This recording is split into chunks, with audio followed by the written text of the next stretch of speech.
Hi guys, tonight we travel far back in time to a world without electricity, insulation, or even a decent pair of waterproof boots. You are standing in the grey hush before sunrise somewhere in medieval Europe, your breath clouding the air like smoke from a ghostly fire. The frost bites at your fingertips even through woolen gloves, and the ground beneath your worn leather shoes is so hard it rings faintly when you walk. You can hear the low groan of wooden beams as the wind pushes against the cottage walls.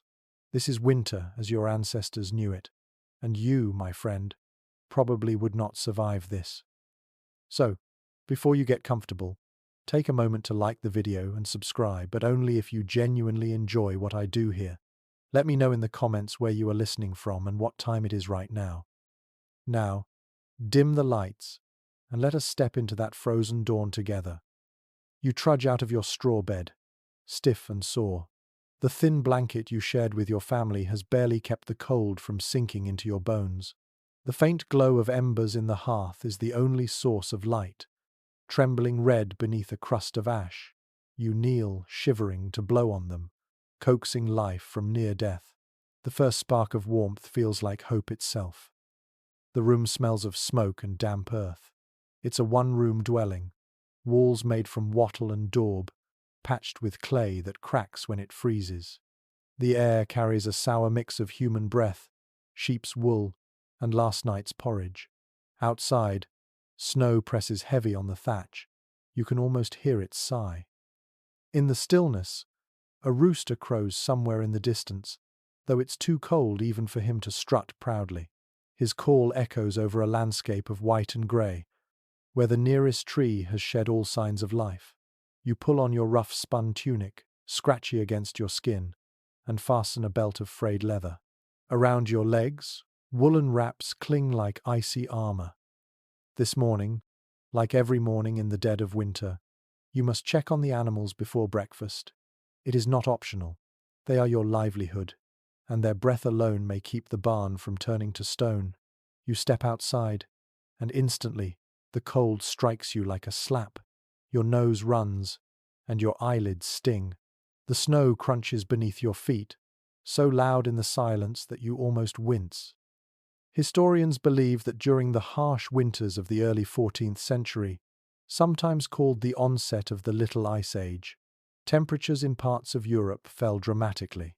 Rivers froze solid, harvests failed, and even salt for preserving food became scarce. The cold was not a passing discomfort, it was a force of nature, shaping survival itself. You walk toward the byre, where the animals are kept. Steam curls from the gaps between the wooden boards. Inside, the cows stir, their bodies warm against each other. The air is thick and rank, but compared to the outside, it feels like paradise. You pause a moment, feeling the heat from their hides seep into your hands. You whisper a soft thanks, though you don't quite know to whom, maybe to the cow, maybe to God, maybe to both. The cow's breath puffs like mist in candlelight. You begin to clear the frost from the trough and chip ice from the bucket. Your hands ache, but you work quickly. If you're too slow, the water will freeze again before the animals can drink. The rhythm of the task is strangely soothing. Lift, break, pour, breathe. A quirky detail, often forgotten, is that some farmers in the coldest regions used animal dung as insulation, plastering it on outer walls to block drafts. The smell was dreadful, but when the wind howled through the cracks, the stench felt like a small price to pay for life. You think about that as you glance at your own cottage and see patches of frozen mud still clinging to the base. Back inside, the house wakes gradually. Children cough beneath the blankets.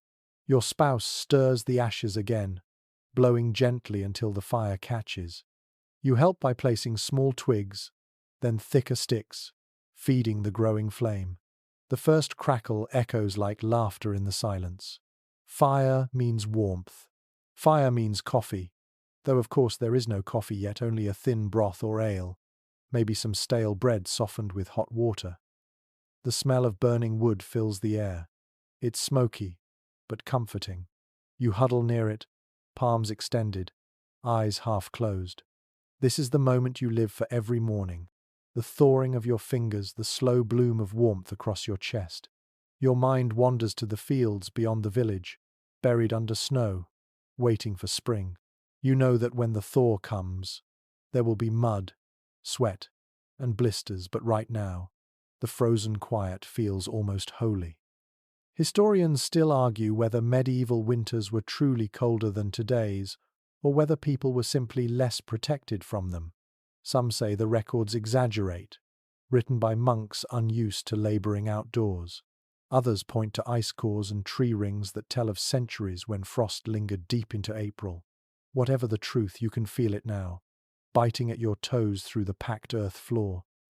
You hear the muffled thump of footsteps outside. It's your neighbor, trudging toward the well. You call out a greeting, though your voice barely rises over the wind. He grunts a reply and tips his hat. There's a quiet camaraderie in this frozen world.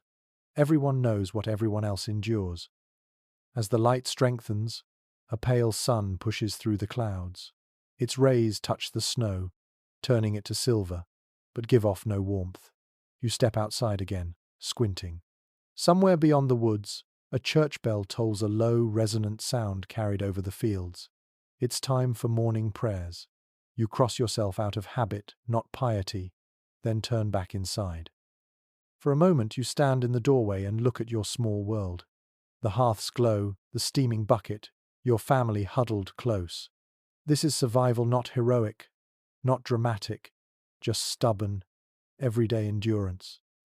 You breathe out, and the air crystallizes. You smile faintly. The day will be long, but the fire is burning, and that's enough for now.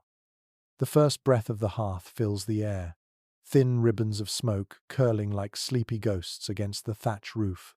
You lean close, feeling the sting of the heat against your cheeks as the flames finally take hold. The logs pop softly, releasing a scent of resin and damp bark. The warmth creeps outward, slow and uncertain at first, like a hesitant guest, but soon the room begins to breathe again. Your hands, cracked and raw from the morning's chores, hover near the glow. The light shimmers over rough walls and the soot-darkened ceiling beams. In the dimness, it feels like the entire cottage is waking from its own cold dream. The hearth is not just a place for cooking or light. It is the heart of your home. Without it, the night is unbearable. Firewood is precious. Every stick comes from days of labor in the forest, cutting, splitting, and hauling. You remember how, before the first snows, the village gathered in small bands to collect enough wood to last until spring.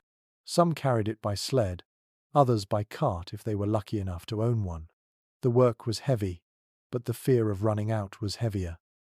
You can still hear old Marjorie, the widow at the edge of the village, warning that a house without wood is a coffin waiting for its tenant. You reach for the iron poker, stirring the coals, watching sparks dance up the chimney. The chimney itself is a crude thing, not much more than an open hole with a bit of clay funneling the smoke. Sometimes it clogs with soot or damp straw.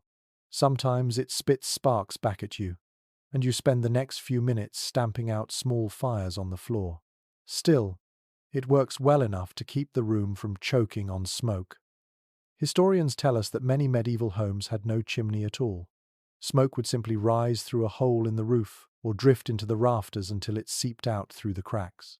The soot blackened the walls, preserved the wood from insects, and dyed the inside of your lungs with every breath. There was a strange beauty in that your home literally marked by every fire you ever lit.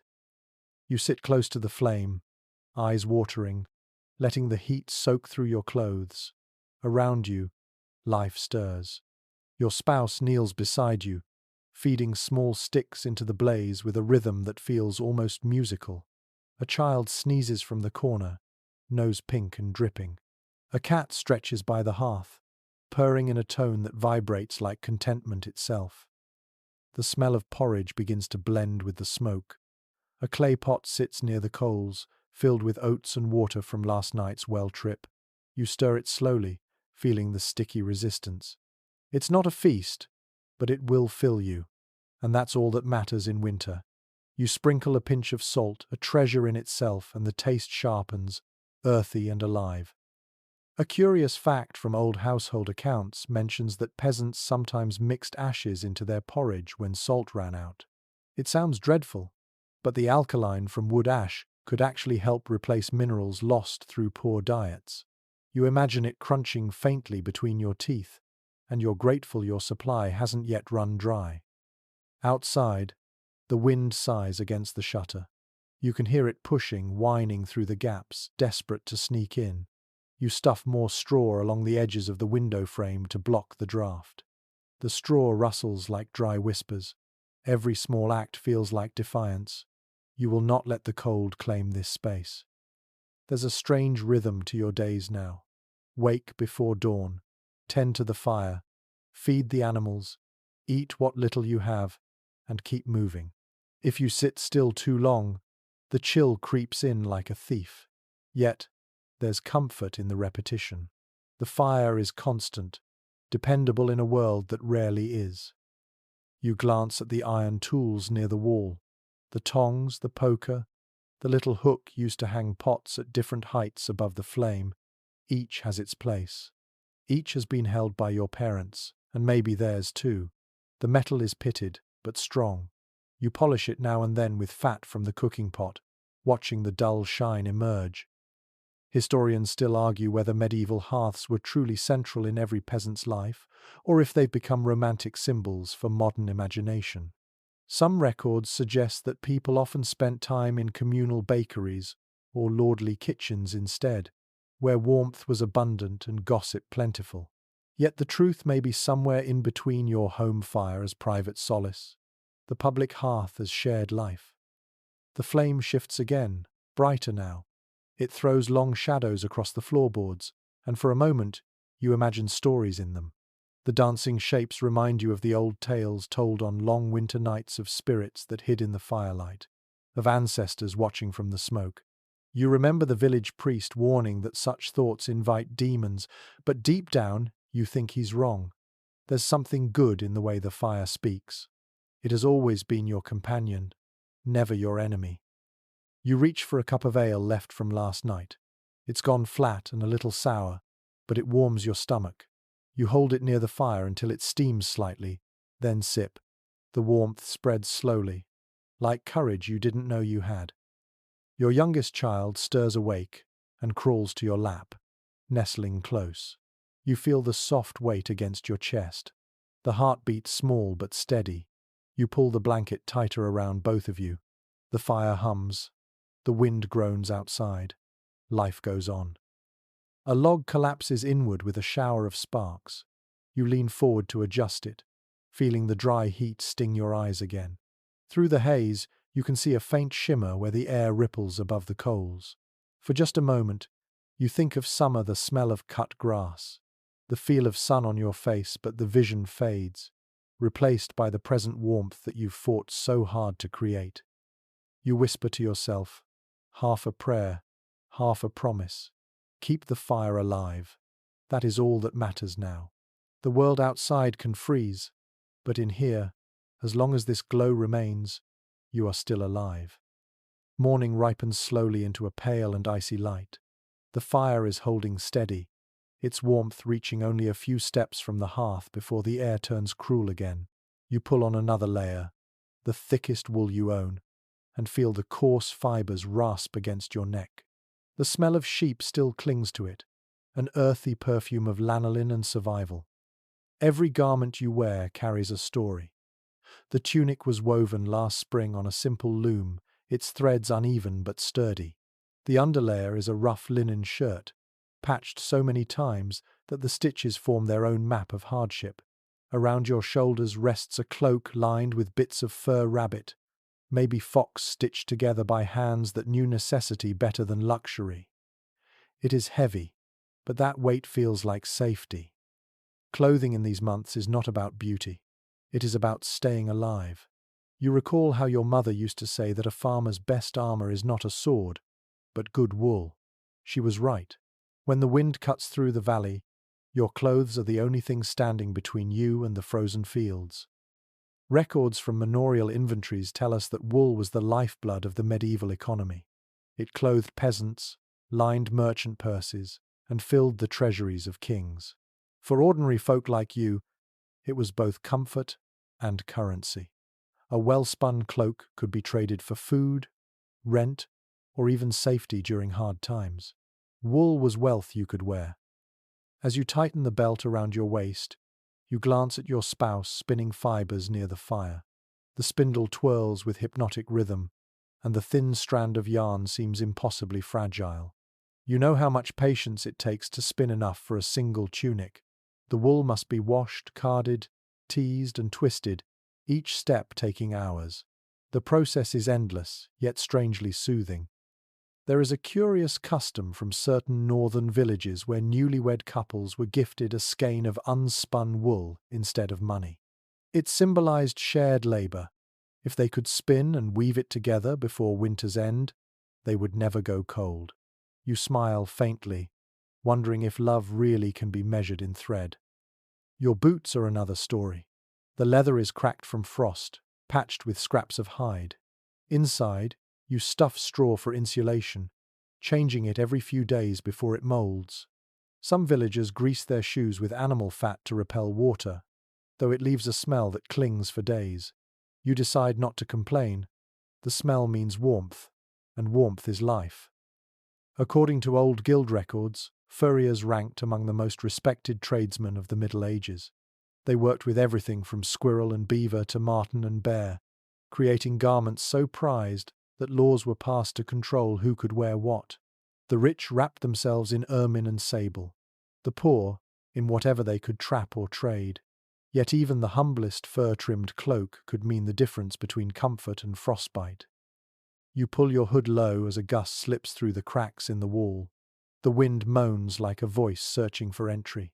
You shove a rag into the gap and turn back to the hearth. Your fingers tremble slightly from the chill. The fire hisses when you add a damp log. For a moment, smoke fills the air, making you cough. Then the flame catches, licking upward in renewed life.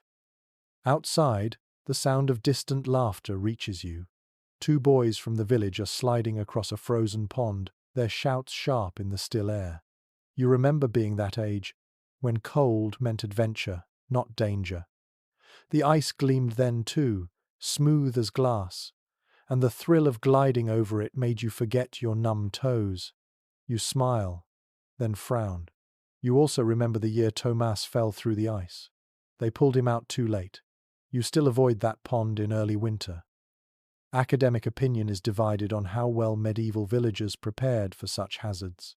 Some accounts describe a surprising level of practical knowledge, testing ice thickness, building simple footbridges, using straw shoes to walk on snowdrifts, while others insist that most relied on instinct and superstition. You suppose both are true. Survival was part knowledge, part luck, and a little faith. You reach for a wool cap hanging from a peg. The inside is lined with scraps of linen. You pull it over your ears, adjusting it until the edges meet your cheeks. The warmth is instant, a gentle cocoon against the endless cold. It smells faintly of smoke and sheep, which somehow feels comforting. There is an old superstition whispered among shepherds. If your hat burns in the fire accidentally, you must replace it before sunset or risk losing your flock. It sounds absurd, yet you still wouldn't test it. The line between habit and belief blurs easily when winter lasts this long. Your spouse finishes spinning and winds the thread onto a small wooden reel. It gleams pale gold in the firelight. She hums softly, a tune older than words. The sound is thin, almost fragile, but it warms you more than the fire. You glance at your children bundled under blankets. Their small hands poke out, searching for warmth. You tuck the edges tighter around them, feeling the rough fabric beneath your fingers. It's not soft, not fine, but it's enough. Everything in this life is about enough. You think of travelers who come through the village, pilgrims, soldiers, merchants wrapped in layers you can barely imagine. Some carry cloaks lined with foxtails, others wear hoods dyed bright with imported woad. To you, they look like creatures from another world, but even they, with all their wealth, shiver under the same winter sky. No matter how rich or poor, Everyone kneels before the same fire in the end. Wool, fur, linen, straw, they are the great equalizers of the season. They whisper a single truth. Comfort is fleeting, but warmth shared is warmth multiplied. You lean closer to the fire and close your eyes for a moment, letting the sounds fade, the crackle of burning wood, the faint hum of spinning, the soft breaths of your family. You picture all the generations who did this same thing, wearing the same wool, praying for the same thaw, and you realize with a small shiver that survival is not a single act. It is a long, continuous thread, spun from patience, persistence, and a little bit of hope. The cottage walls stand like quiet sentinels against the wind. Their surface is rough, uneven, and patched with clumps of frozen clay. You reach out to touch one, feeling the chill seep into your palm. The wall feels alive, as if it breathes with the rhythm of the storm outside. You trace the lines where straw peeks through the daub, each piece a reminder of the hands that built it long ago. Your home is small, but it holds everything that matters.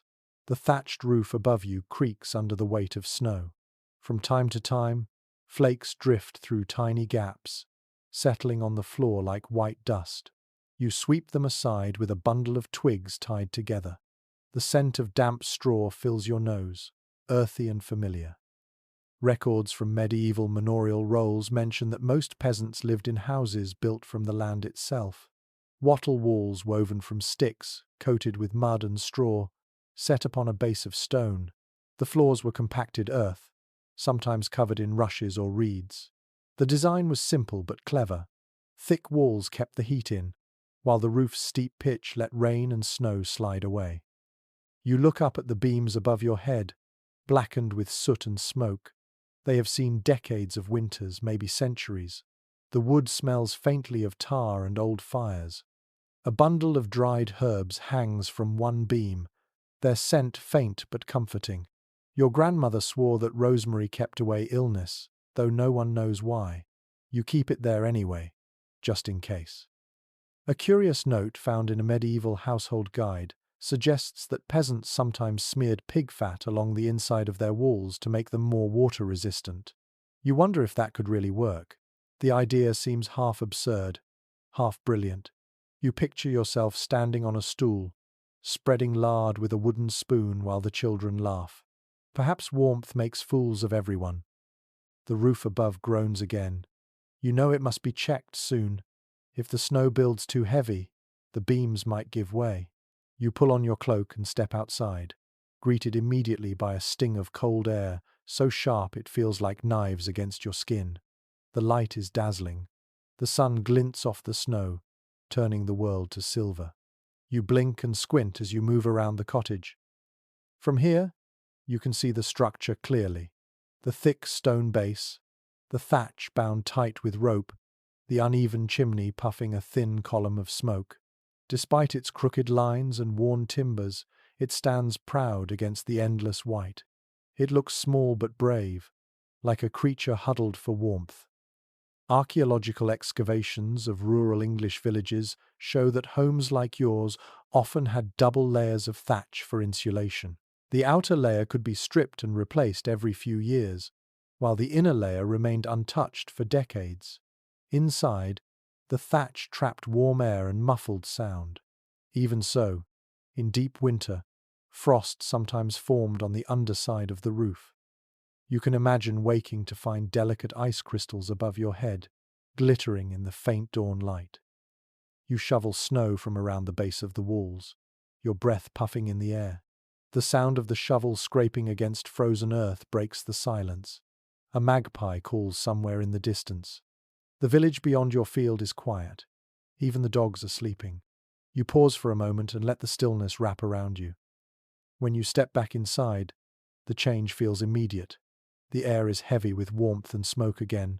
Your hands burn slightly as they thaw. You rub them together, grateful for the walls that hold this fragile heat. Every crack, every patch of mud, every timber beam has its purpose. According to some preserved estate accounts, landlords occasionally ordered peasants to rebuild their homes every generation or two, believing that constant repair prevented fire and rot. Others allowed families to patch and mend indefinitely, creating houses that evolved over centuries. Scholars remain uncertain how much of this was practicality and how much was control. But whatever the reason, you can feel the truth in your bones. A home is never finished, only maintained. You glance toward the small window set in the wall. It is made from stretched animal bladder rather than glass, translucent but not clear. Light seeps through like diluted honey. You can see the shadow of a tree outside, its bare branches trembling in the wind.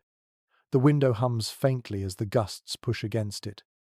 You stuff a wad of wool into the corner to stop the draft. A peculiar practice mentioned in monastic letters describes how some villagers would line their walls with tapestries or woven mats to trap heat. The rich might hang embroidered cloths depicting saints or hunts, while the poor used old sacks or animal hides. You think of that idea and glance at the old cloak hanging by the door. Maybe tomorrow you'll nail it up behind your bed. It might make a difference. As evening creeps closer, shadows climb the walls. The light of the hearth flickers across the surfaces, turning every crack into a landscape. The smoke drifts upward, caught in the rafters before sneaking out through the chimney hole. You sit close to the wall and listen to the faint whistling of the wind outside. It feels as if the entire building sighs along with you. You reach for a mug of ale, the warmth spreading through your fingers. The walls hold the sound of every breath, every whisper. They are more than shelter. They are memory. Generations have lived within them, laughed, mourned, and waited out the cold. Some chroniclers of the time described the homes of common folk as miserable huts unfit for humans. But they were wrong in their own way. Yes, the smoke burns your eyes, and the cold creeps in no matter what you do. Yet inside these four walls there is life, laughter, and a stubborn kind of comfort. The cottage does not promise luxury. It promises endurance. You sit quietly, feeling the heartbeat of your home pulsing in the warmth of the hearth and the creak of the beams. Outside, the night gathers strength again, black and endless. Inside, your small light continues to glow, wrapped safely in walls of clay, straw, and faith. The night deepens, and the cold presses closer. Every sound outside feels sharper, every gust of wind like a whisper at the door. You huddle by the hearth, wrapped in your cloak, listening to the rhythm of your own breath. The fire sighs softly, its orange light licking the walls. In this dim glow, the cottage feels smaller, but strangely more alive. Your family gathers close. The children, still drowsy from the day, sit near the hearthstones, their faces glowing in the flicker of firelight. A pot simmers gently, filling the air with the scent of barley and onion. It is not a feast, but its warmth is a blessing. You pass wooden bowls around, and everyone eats in silence, content to have something hot in their stomachs. After the meal, you look toward the animals' corner of the cottage. Yes, they are inside too. The old cow lies quietly, her breath forming faint clouds in the air. The chickens roost along a beam, their feathers puffed and still. A pair of pigs grunt softly in their straw pen, half dreaming. It might seem strange to a modern visitor, but here the animals share your roof, your air, your heat. Contemporary manorial records and church documents confirm that in much of medieval Europe, peasants and livestock lived under the same roof during the coldest months. The animal's body heat could raise the temperature of a room by several degrees. It was practical, if not pleasant. The smell was thick, but so was survival. You can feel the warmth radiating from the cow's body even across the room. The floor beneath her is covered in straw, which soaks up both heat and filth. Every few days, you add a new layer on top, creating what some villagers call a living floor. It smells earthy and sweet, like hay and life itself. A peculiar habit from Scandinavian villages involved letting sheep sleep at the foot of the family bed. The lanolin in their wool released a faint, oily warmth, and the animals were gentle enough not to disturb the sleepers. You imagine that arrangement and chuckle quietly. Perhaps necessity breeds the oddest forms of comfort. The air is close now, heavy with breath and steam. You open the door a crack to let the smoke drift out. The wind rushes in, biting your face. For a second, you see your own reflection in the night sky. A flicker of movement, a silhouette framed by snow. You close the door again, sealing the warmth inside. According to parish tax rolls from the 13th century, families were often fined for allowing animals to wander outside at night, not because it was cruel, but because predators roamed freely. Wolves were real, not fairy tales. Their howls echoed across fields and through forests. The stories told by firelight of beasts at the door, of spirits in the shape of dogs, came from memory, not imagination. You settle back beside the fire, glancing at your sleeping children. Their heads rest close together, and you smile faintly at the sight. The floor creaks as the cow shifts her weight. The rhythm of breathing fills the room. Human, animal, and flame, all in harmony. There is a faint sweetness in this closeness. You can hear the pig snoring softly, a deep rumble that somehow feels reassuring. The chickens stir, feathers rustling, then settle again. The room hums with the sound of shared life. You think of it as a single heartbeat, keeping time through the night. Some surviving letters from medieval monks speak of this mingling of man and beast as both practical and symbolic.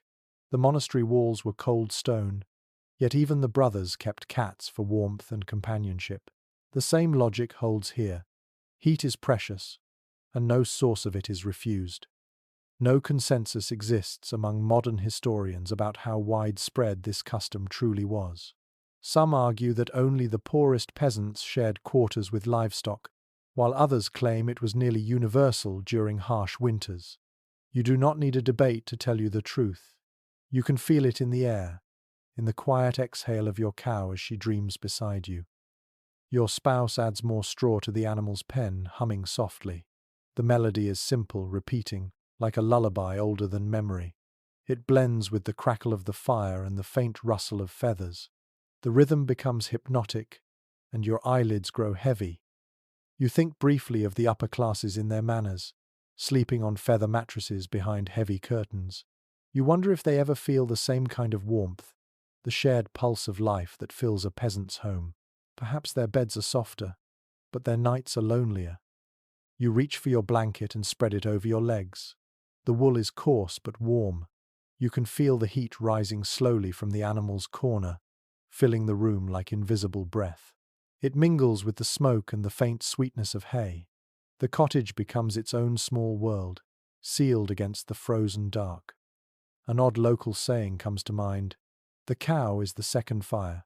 You smile to yourself, thinking how true it is.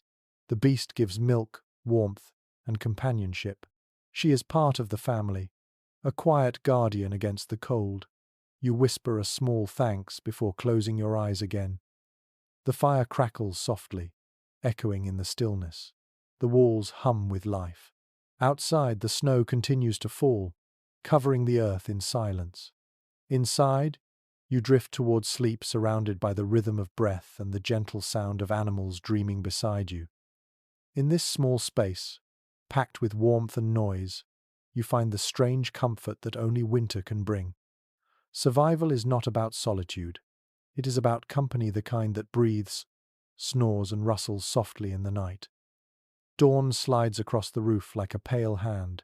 You open your eyes slowly, feeling the stiffness in your limbs before the chill even reaches you. The fire has died to faint red embers, and the air inside the cottage feels heavy, damp, and still. You sit up, pulling the blanket close, and see your breath drift into the grey light. The animals are quiet. The cow blinks sleepily. Somewhere behind her, a chicken lets out a small indignant cluck. Your stomach grumbles before you even stand. Hunger, that constant companion, is a sharper reminder of winter than the cold itself. You make your way toward the pot by the hearth, lifting the wooden lid. The porridge left from last night has stiffened, a pale lump that smells faintly sour. You scrape it into a bowl, add a splash of water, and set it near the embers to soften again. It is not delicious, but it will keep you standing. Diet in winter is an exercise in endurance. Records from medieval household accounts show that many families relied on a rotation of preserved grains, salted meats, dried beans, and turnips buried in cellars. The bounty of summer feels like a dream now, replaced by the slow scraping of barrels and the careful rationing of every crumb. You pull out a small loaf of bread, dark and dense, baked days ago in the communal oven. It is hard enough to knock against the table with a dull thud. You smile wryly and dip it in the warm porridge, letting the steam soften it. The first bite is bland but comforting. The second feels like strength. According to estate documents from northern France, poorer peasants sometimes baked bread mixed with ground acorns or pea flour when grain ran low. The result was bitter, but it kept hunger at bay. You remember the taste from a few years back, when the harvest failed and even barley was scarce. It stuck to your teeth and left your tongue numb, but it filled your belly, and that was all that mattered. The children wake slowly, drawn by the smell of food. Their hair is wild, and their cheeks are pink from the cold. You serve them each a bowl, making sure they get the better pieces. You and your spouse eat last, as always. Family comes first, even in hunger, especially in hunger. A peculiar entry from a monastery ledger mentions that monks sometimes seasoned porridge with a few drops of honey or beer for extra warmth. You tried that once, mixing a bit of ale into the pot. The result was thick, foamy, and strangely pleasant. You think of doing it again tonight, if there is any ale left. The talk around the table is quiet. Words feel like effort. You can hear the faint creak of the walls, the soft rumble of the cow, the whistle of the wind finding its way through the cracks. Every sound reminds you that the cold is patient. It waits for mistakes. Your spouse rises first, wrapping a scarf around their shoulders. They go to check the root cellar beneath the floorboards, lifting the wooden hatch with a grunt. A wave of cold air rushes out, sharp and earthy. You peer down into the dark and see the outlines of turnips, carrots, and a few onions. Some have begun to shrivel, but most are still firm. You both breathe a sigh of relief. According to surviving letters from rural bailiffs, root cellars were vital lifelines through winter. Dug deep into the ground, they kept vegetables cool enough to prevent rot, yet warm enough to avoid freezing. The practice was so essential that some lords required peasants to maintain them as part of their rent obligations. You hand up a few turnips and onions, brushing dirt from their skins. The smell of soil clings to your hands. You toss them into a pot, add water, and place it above the fire.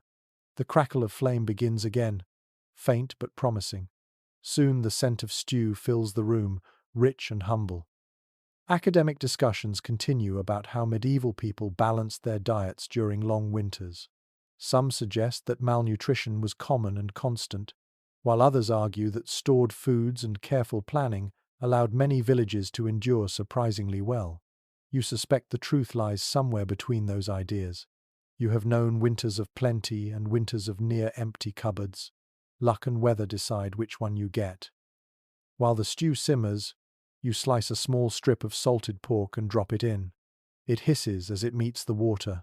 The fat rises in thin circles across the surface. The smell is heavenly. You stir it slowly, watching the steam curl into the rafters. One traveller's diary from the 13th century mentions a strange custom among farmers in cold regions, saving the first spoonful of every pot for the spirits of the house. The offering, placed on a shelf near the fire, was said to keep hunger from worsening. You think about that as you ladle a little broth into a small bowl and set it aside. Not because you believe it, perhaps, but because some traditions feel too old to ignore. When the stew is ready, everyone eats again. The warmth spreads through your chest, soft and heavy. You can feel life returning to your limbs. The children laugh for the first time in days, wiping broth from their chins. You smile and close your eyes for a moment, savoring the rare comfort. Outside, snow continues to fall. You can hear it pattering softly on the thatch, a sound like gentle applause. You look at your family, the animals, the flickering fire, and the small pot that smells of salt and earth. In this moment, the cold feels far away. You realize something as you watch your children scrape their bowls clean. Survival is not about abundance, it is about rhythm. You eat, you rest, you gather strength for one more day. Each meal is a quiet victory against the winter that never seems to end. You set your bowl down and stretch, joints cracking softly. Your stomach is full, the fire is steady, and the walls still hold. The day can begin now. The cold will wait at the door, but you will face it fed and ready. That is all anyone can ask for. The day unfolds slowly, pale and quiet. Smoke drifts upward from every cottage in the village, curling like thin ribbons against the winter sky. You step outside for a moment, wrapped in your cloak, and see your breath mingle with the rising haze. The world smells faintly of wood smoke, manure, and something sweeter that lingers at the edge of the wind. Someone, somewhere, has begun brewing. You can feel the pull of it even from here, the promise of warmth that is not just from fire but from a mug, steaming and fragrant, held between your hands.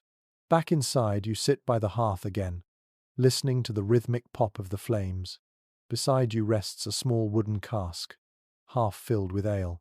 The liquid glows amber in the light, its surface trembling with each movement of the fire.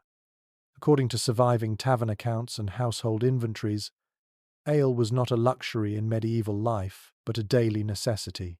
Water was often unsafe to drink, especially in winter when wells froze or became stagnant. Ale provided both hydration and calories, a mild nourishment for body and spirit. Even children drank it, though theirs was weaker and sweeter. You lift your mug and take a sip. The taste is earthy and full, with a hint of grain and smoke. It slides down your throat like a small miracle. The warmth spreads slowly, a quiet bloom that softens your shoulders and loosens your breath. You close your eyes for a moment and let the sensation sink in. A curious entry in an old brewer's ledger mentions that some villagers added roasted apples or honey to their ale during winter. The sweetness was said to chase away melancholy. You think about trying it, imagining the aroma filling the cottage. Maybe tonight, when the work is done. Your spouse busies themselves beside you, checking a small jug of mead kept near the hearth. The liquid inside gleams golden and thick. Mead is rarer than ale, too costly to make often, since honey is precious. Yet every now and then, someone in the village trades a bit of wax or cloth for a taste. On feast days, the mead flows, and even the coldest souls forget their worries for a while. Accounts from medieval festivals describe the role of drink in community life. Alehouses were not simply places to get drunk. They were gathering halls, news centres, and sanctuaries from the weather. A warm mug in hand, surrounded by laughter and song, could make even a starving winter feel survivable.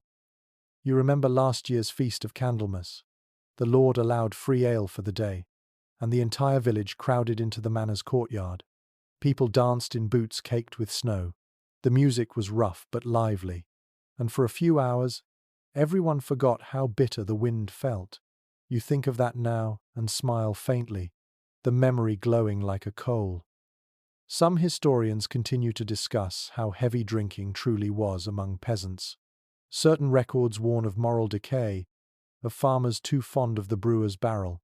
Others point out that ale was weak and plentiful, more a food than a vice. You shrug at the thought.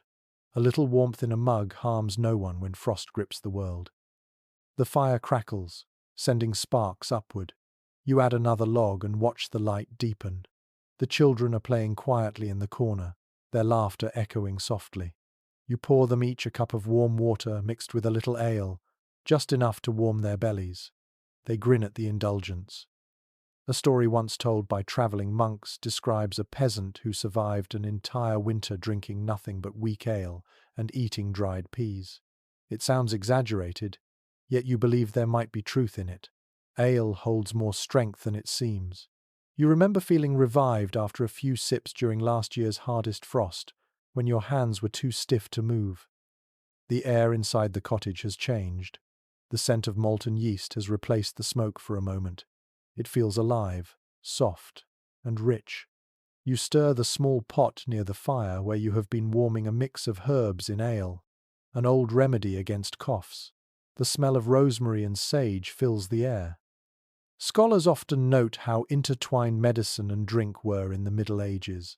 Ales infused with herbs or honey acted as both tonic and comfort. You do not think of it as science, only as habit. When you drink it, your chest feels looser, and the night seems kinder. That is reason enough. Outside, the snow thickens again. You can hear it tapping softly on the shutters. The world shrinks to the size of your cottage. Within this small space, the warmth of the fire and the ale hold everything together. The children are whispering stories. Your spouse hums under their breath, and you sip slowly, savoring every swallow. You know that by nightfall the ale will be gone. Tomorrow you may have to walk to the brewer's house and trade a bit of grain or wool for another jug. It will be worth the journey. In this life, warmth is bought not with gold, but with effort and a good word. You tilt the mug back, draining the last of the amber liquid. The heat spreads through you one final time. Outside, the wind rises, rattling the door. You look toward the fire and smile. Let it howl. Inside your chest, the warmth burns steady. The night will come soon, long and silent, but you will face it with the taste of grain and honey still on your tongue. In this cold world, even a single cup can feel like a promise that life will carry on. The day drifts towards twilight, that soft hour when the world seems made of smoke and silence. Outside, snowflakes fall so slowly they look like feathers. The cold settles again, creeping through cracks in the wall, curling under the door. You stir the fire to life once more, watching the orange glow chase the shadows back into corners. The light dances across your hands and face, gentle but fleeting. You sit down and listen to the quiet. The sounds of the village fade at night, leaving only the faint rustle of wind and the creak of old beams. This is when thoughts turn inward, when faith, fear, and imagination mingle like smoke in the rafters. Records from parish chronicles reveal that winter pushed even the most practical souls toward prayer. Frost could turn to famine in a matter of weeks, and with it came disease and despair.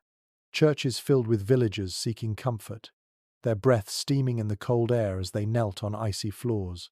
Faith was not luxury. It was the only fire left when every candle burned low. You pull your cloak tighter around your shoulders and trace the small wooden cross hanging by the hearth. It has been there since your parents' time. The edges are worn smooth by hands and years of hope. You touch it lightly and whisper a short prayer, not grand or formal, just words of gratitude that the roof still stands and your family still breathes. Yet not all prayers belong to the church. Outside the walls of Scripture lived 1,000 older beliefs. In the hush of midwinter, when nights stretched endlessly, people remembered older names and older powers. You recall your grandmother tossing a handful of salt into the fire to keep away frost spirits. She said the sparks that flew were their angry eyes. A curious detail preserved in a monk's marginal notes describes how villagers in remote parts of Germany once carved crosses into the frost on windows, believing it kept demons from entering the house. Others hung garlands of evergreen branches to remind the spirits of spring's return. You smile faintly, thinking how faith and superstition often sit together like siblings at the same table. You step outside for a moment. The snow crunches beneath your feet, and your breath blooms white against the night.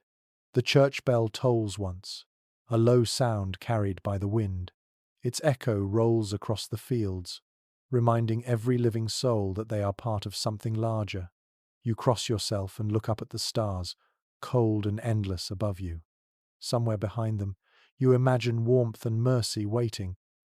According to letters from wandering friars, the coldest winters often brought new waves of devotion. People walked miles through blizzards to attend midnight mass, candles flickering in the wind like small suns. The sermons spoke of endurance, of divine testing. Sometimes the priests themselves were so frozen they could barely raise the chalice. Yet they did, and the people sang through chattering teeth. Scholars remain uncertain how much of that piety was born from faith and how much from fear. You suspect it hardly matters. Whether one prayed to God, to saints, or to the spirit of the hearth, the act itself brought warmth to the heart. Back inside, the fire pops, scattering tiny embers onto the floor. You sweep them back gently with a worn broom. The cross on the wall glows faintly in the flicker, a shadow and a symbol both. Your spouse murmurs a blessing under their breath as they stir the evening meal. The rhythm of the words is familiar, older than memory. You remember the village priest's visits during winter. His boots would leave puddles on your floor, and his breath would steam as he spoke of charity, patience, and faith. He always carried a small flask of spiced wine, which he shared liberally with those he visited. His laughter was loud, his sermons kind. You never feared him, though some did. A peculiar story still whispered among villagers tells of a saint who once warmed a frozen traveller by breathing on him. Some claim it was Saint Martin. Others say it was a nameless monk who wandered the countryside healing frostbitten hands. The details change, but the meaning remains. Warmth given freely is the closest thing to holiness. The children are half asleep now, curled under their blankets. The cow shifts in her corner, hooves thudding softly against the floor. You move closer to the fire, letting its glow bathe your face. You close your eyes for a moment and listen to the breathing around you. Somewhere in that rhythm, you find your prayer again. It has no words this time. It is only a feeling, deep and steady, that life endures. The wind outside may scream, but inside there is still light. According to fragments of medieval hymns, people once believed that each flame carried a guardian spirit of its own, a small piece of divine presence that refused to die. You think of that now, watching the fire sway and hum. Maybe it is true. Maybe faith is simply the act of keeping the flame alive. The night deepens. You feed the fire one last time and lie down, the cross still glimmering faintly above you. In your half-sleep, the wind sounds almost like a choir far away, singing into the endless dark. You smile before drifting off, your last thought a quiet promise to rise again with the light. The fire has burned low again, but the room is not completely dark. A faint grey light seeps through the stretched skin of the window. You wake to the sound of gentle movement, the shuffle of feet, and the low hum of voices. Your spouse is already up, spinning wool in the corner, the spindle twisting and dipping like a pendulum. The children are helping sort dried beans, their fingers clicking softly against the wooden bowl. Winter mornings are slow, but never idle. The fields may sleep under snow, yet the hands of farmers never stop. Every tool, every garment, every piece of rope must be repaired before spring comes. You stretch, feeling the ache in your back, and rise to join the rhythm of work. Evidence from manorial estate records shows that winter labor was mostly indoor craft work. Spinning, weaving, basket making, mending tools, carving handles, each small task filled the endless dark hours. It was survival through patience rather than strength. You feel that truth in your bones as you sit down with your knife and a length of wood. You begin shaping a spoon, the shavings curling from the blade like ribbons. The smell of fresh wood mixes with the smoke of the fire, sharp and pleasant. Each scrape has a rhythm, a music of its own. The children glance over sometimes, curious, but return quickly to their sorting. Everyone has a role in keeping the household alive. A curious note from a traveller's journal written centuries ago describes the sight of entire families gathered around one hearth, each person working silently, the only sounds being the hiss of fire and the whisper of tools. The traveller called it a dance of survival without music. You think that is the most accurate description you have ever heard. Your spouse hums while spinning, the tune slow and lilting. The spindle hums with it, the fibers stretching into a thin thread that gleams in the light. The wool between their fingers looks like fog captured in motion. You have seen that same motion for years, yet it still feels like magic.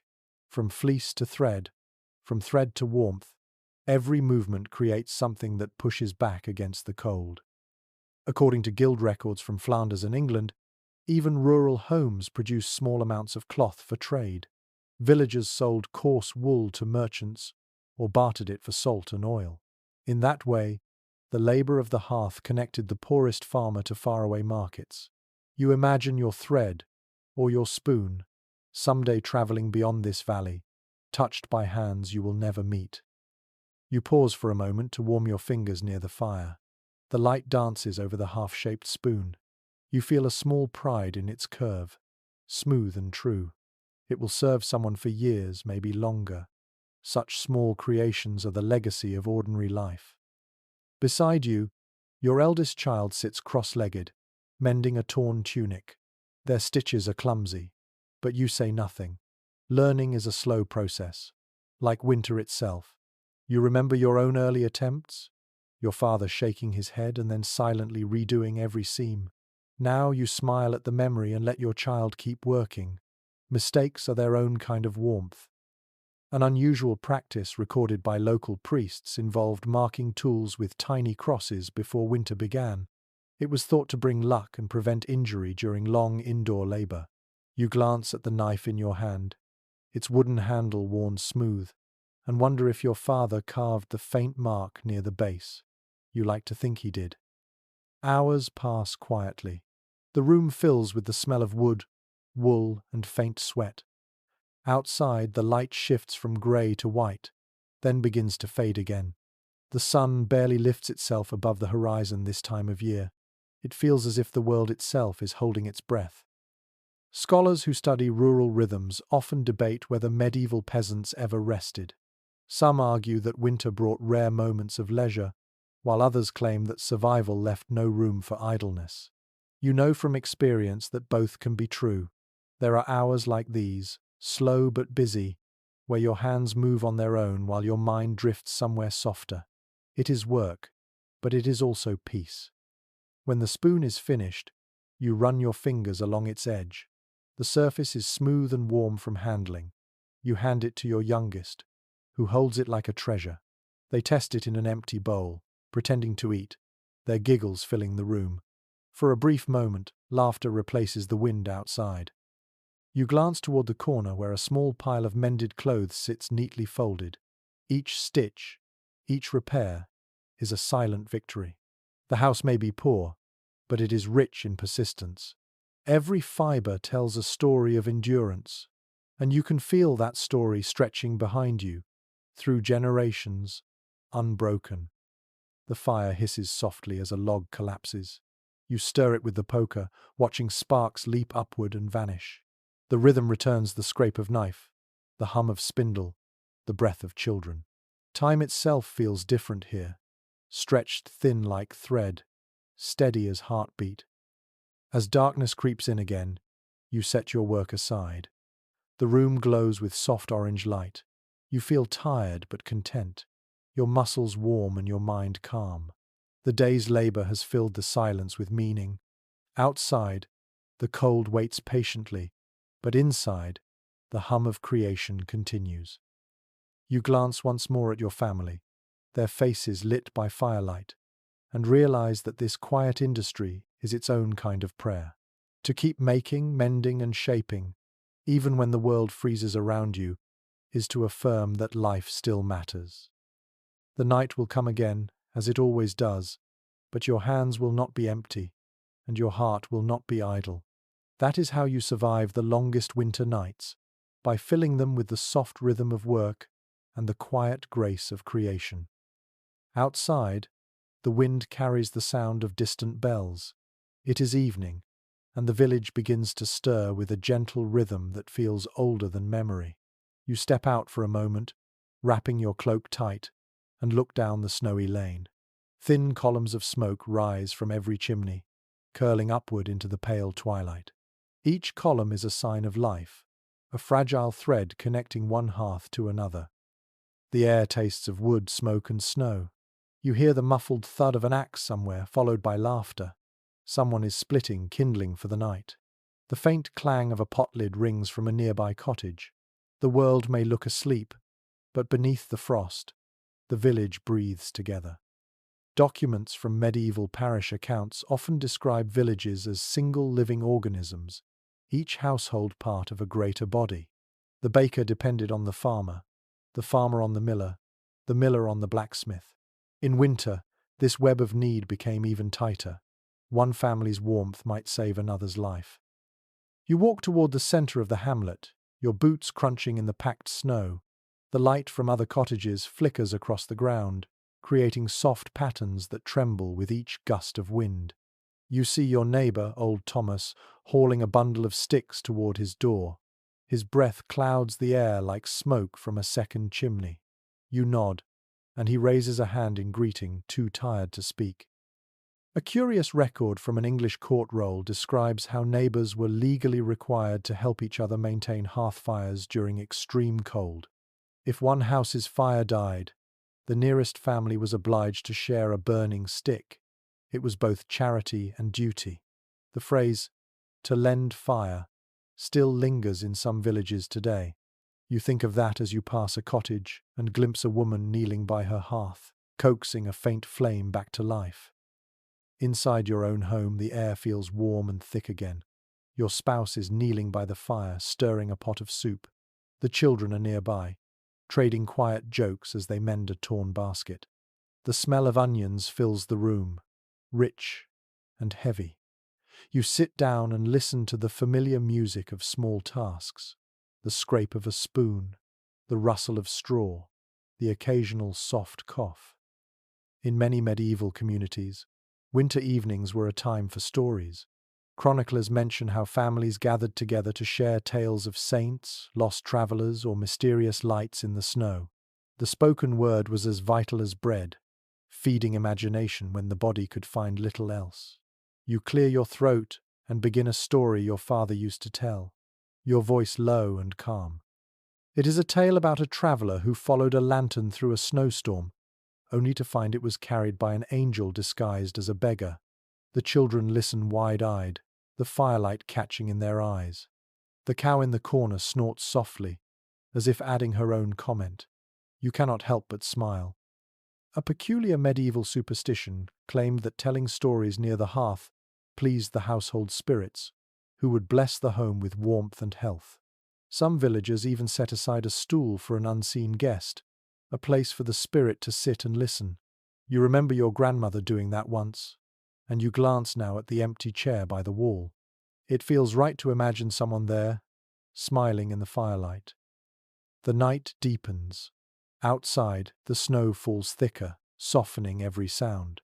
The wind rattles the shutters, but the village endures. Through the walls, you can hear faint echoes of laughter and the occasional bark of a dog. Somewhere, a baby cries, and a woman's voice hums a lullaby in reply. Scholars studying medieval rural life note that communal strength was the heart of survival. Shared labor, shared meals, and shared warmth were not merely acts of kindness, but necessities of existence. A single, isolated household could not last a harsh winter alone. You think about this often, especially when you remember the stories of travelers who froze in the fields, too far from any friendly door. Your spouse ladles soup into wooden bowls. You thank them quietly before taking a spoonful. The broth is thin but hot. Each sip feels like sunlight caught in a cup. You look around the room at your family, at the flickering light on the walls, and you feel an almost sacred contentment. Outside, the church bell rings again, marking the late hour. Its sound is deep and slow, rolling over the rooftops and fading into the snow. You imagine every family hearing it, pausing in their own small rituals of survival.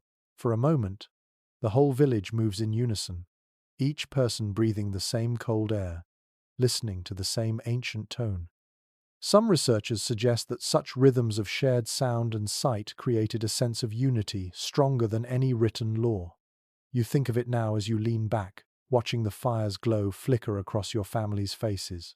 In this moment, you belong to something vast and invisible, something older than any king or church.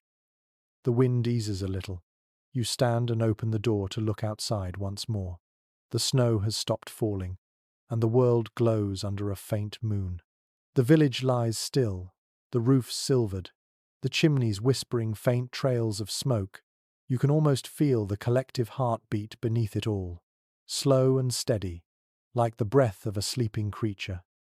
You close the door softly and return to the warmth. The fire hums, the soup smells sweet, and the laughter of your children drifts into the quiet. For a fleeting instant, the harshness of winter feels far away, replaced by the soft rhythm of a village breathing together through the cold. You know that tomorrow will bring frost and chores and aching muscles, but tonight you rest in the glow of shared endurance. This is not just survival, it is communion. The morning begins before the light. You wake to the sound of hooves shifting and straw rustling. The smell of warm animal breath mingles with the smoke from the dying embers, a heavy scent that clings to your clothes and hair. You stretch beneath your rough blanket, your bones stiff but ready. The cow lows softly, a gentle reminder that the day will not wait. You rise and pull on your boots. The air is sharp enough to sting your throat.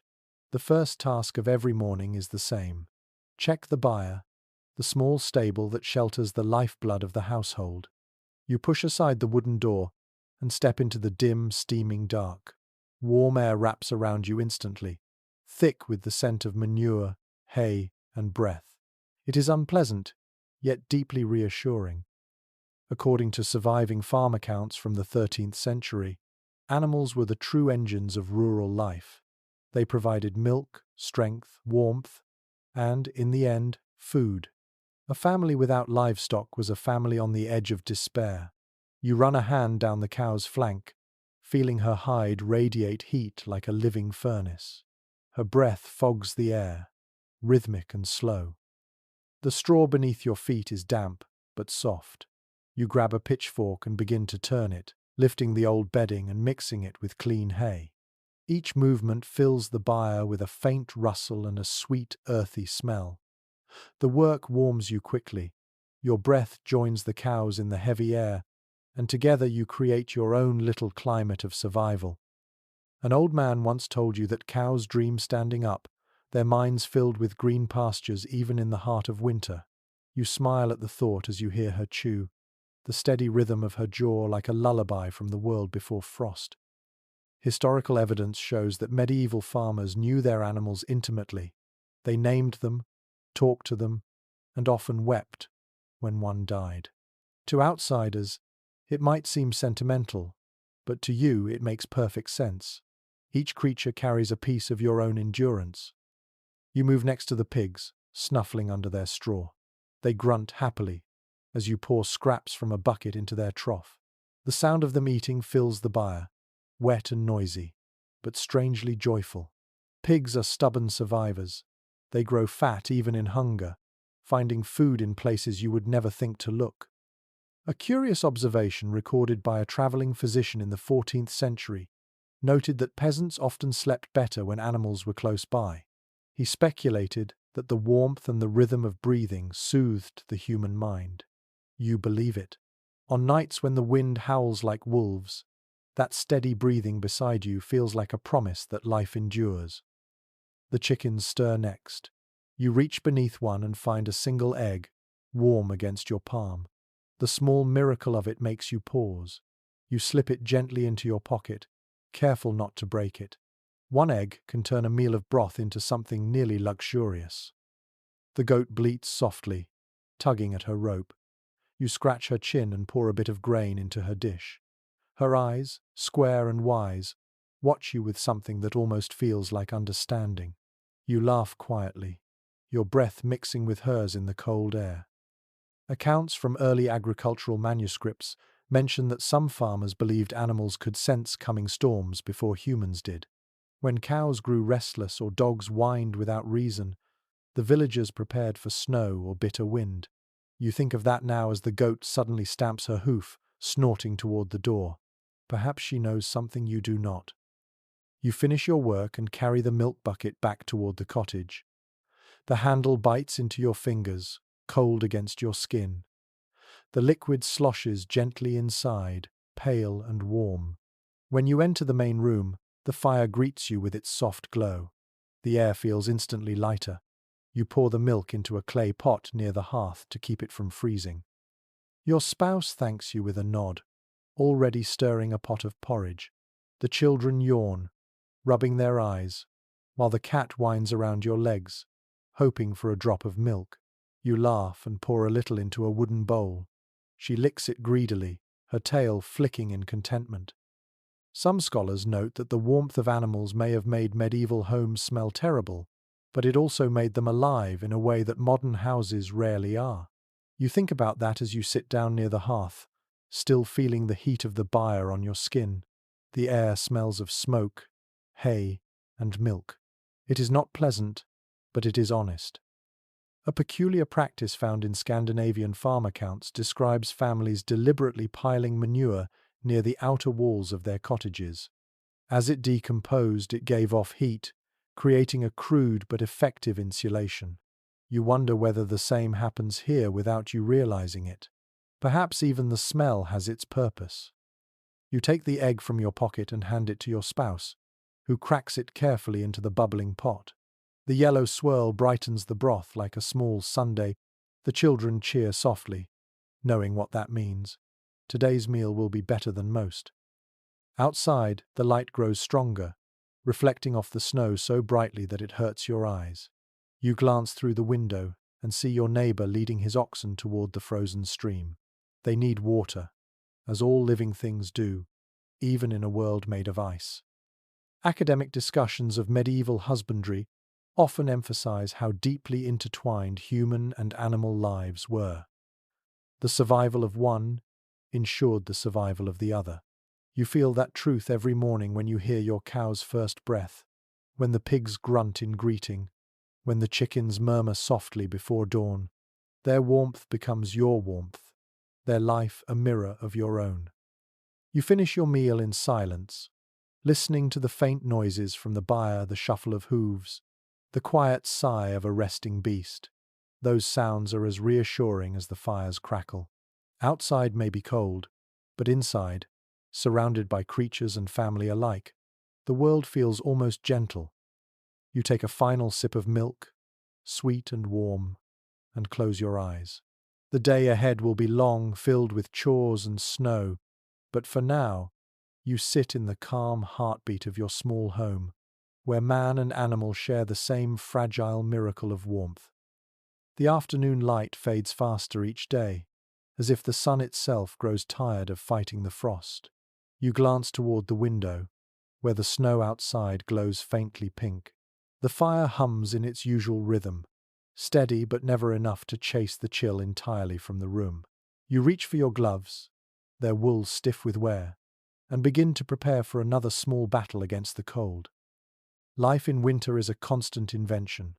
You find ways to keep the heat where it belongs, to trick the body into believing it is warm. Every peasant you know has their own secret, their own trick passed down like an heirloom. Historical notes from manorial household lists mention that people often used hot stones wrapped in cloth to warm their beds before sleeping. You remember your grandmother doing that when you were a child. She would heat the stone near the hearth, then tuck it into the straw mattress before you climbed in. The warmth would last only an hour, but that hour felt like heaven. Tonight, you decide to do the same. You place a flat river stone by the fire, turning it slowly with a stick until it glows with trapped heat. The smell of scorched wood fills the air, sharp and dry. When it is ready, you wrap it in an old scrap of linen and place it under the blanket to wait for night.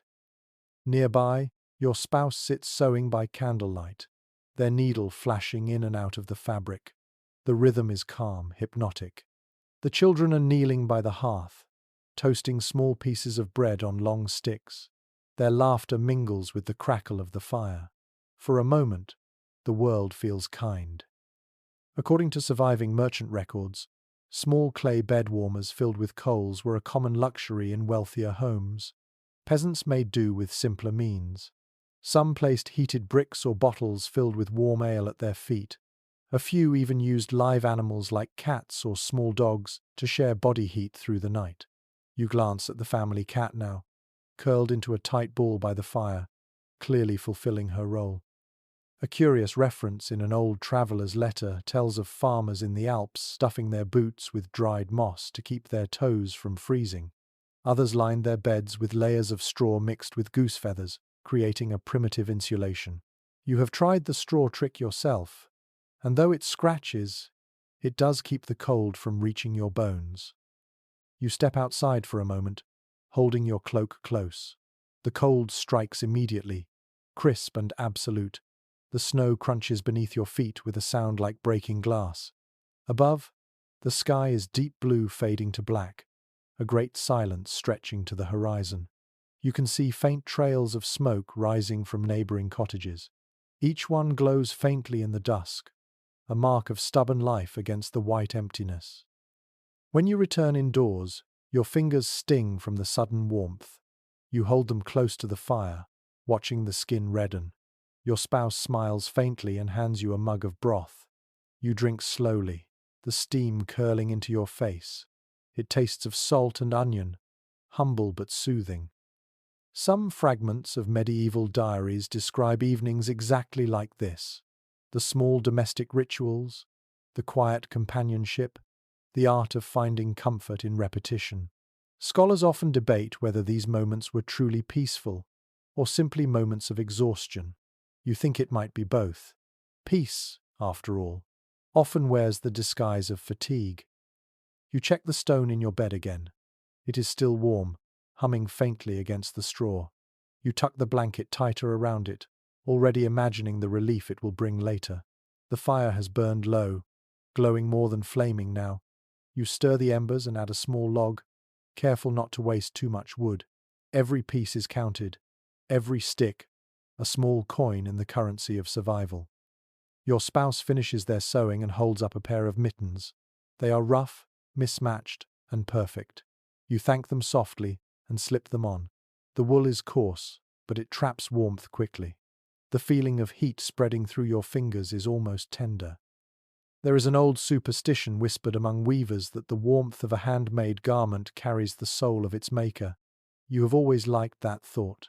Maybe that is why these mittens feel alive in your hands. You hear the wind rise outside again. It moves across the roof like a restless spirit, shaking loose bits of frost that fall with soft thuds. The shutters tremble but hold. Inside, the air smells of smoke and wool and faint sweetness from the toasting bread. The sound of the children's laughter softens into yawns. Before bed, you kneel to whisper a brief thanks, not to any saint or priestly name, but to the ordinary things. The fire that still burns, the stone that holds heat, the roof that has not yet leaked. Gratitude feels like another form of warmth. As you lie down, the bed feels surprisingly comfortable. The stone's heat seeps through the linen, chasing the cold from your legs. You pull the blanket close, feeling the familiar weight of straw beneath you. Your spouse settles beside you, their breath slow and steady. The children murmur in their sleep. Somewhere near the door, the cat sighs contentedly. Outside, the wind howls across the fields, but the walls stand firm.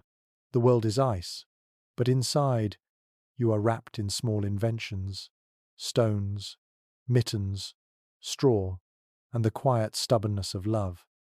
You close your eyes, the warmth of the stone still pulsing faintly beneath you.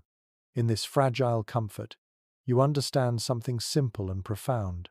Survival is not about defying the cold.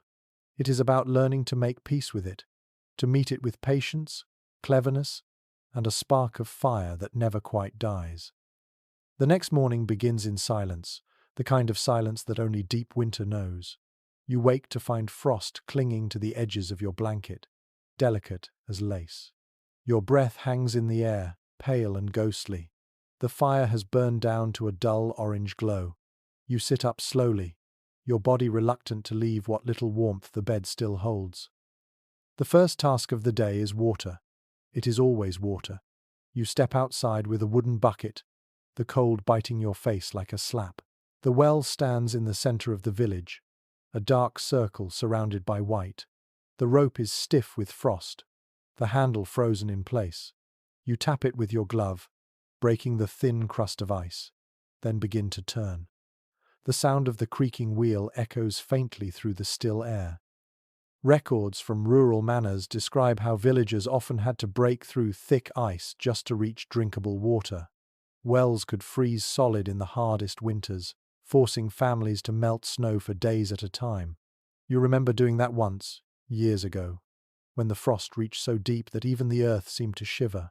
The snow never gave enough, but it was all you had. You draw the bucket up carefully, the rope groaning. The water glints silver in the dim light, thick with shards of ice. You dip your fingers into it and feel a sting so sharp it burns. It is too cold to drink yet, so you carry it inside to warm by the fire. The bucket leaves wet trails on the floor, small dark lines against the packed earth. A peculiar entry in a medieval traveller's diary mentions that some villagers stored their water in barrels buried beneath layers of straw. The straw acted as insulation, keeping the contents from freezing solid. You tried the same trick once with a jar of ale, and it worked well enough. The memory makes you smile. Inside, your spouse is stirring the fire back to life, coaxing thin flames from the embers. You pour a little water into the pot to heat for washing. The children wake slowly, rubbing their eyes and breathing small clouds into the air. The smell of smoke mixes with the damp scent of thawing frost. You hand each of them a cup of warm water to drink. It tastes faintly of wood and metal, but it feels like life flowing back into their veins. You take a sip yourself and feel the cold retreat from your chest, inch by inch. According to monastery chronicles, ice was sometimes harvested deliberately in wealthier estates and stored in deep pits called ice houses.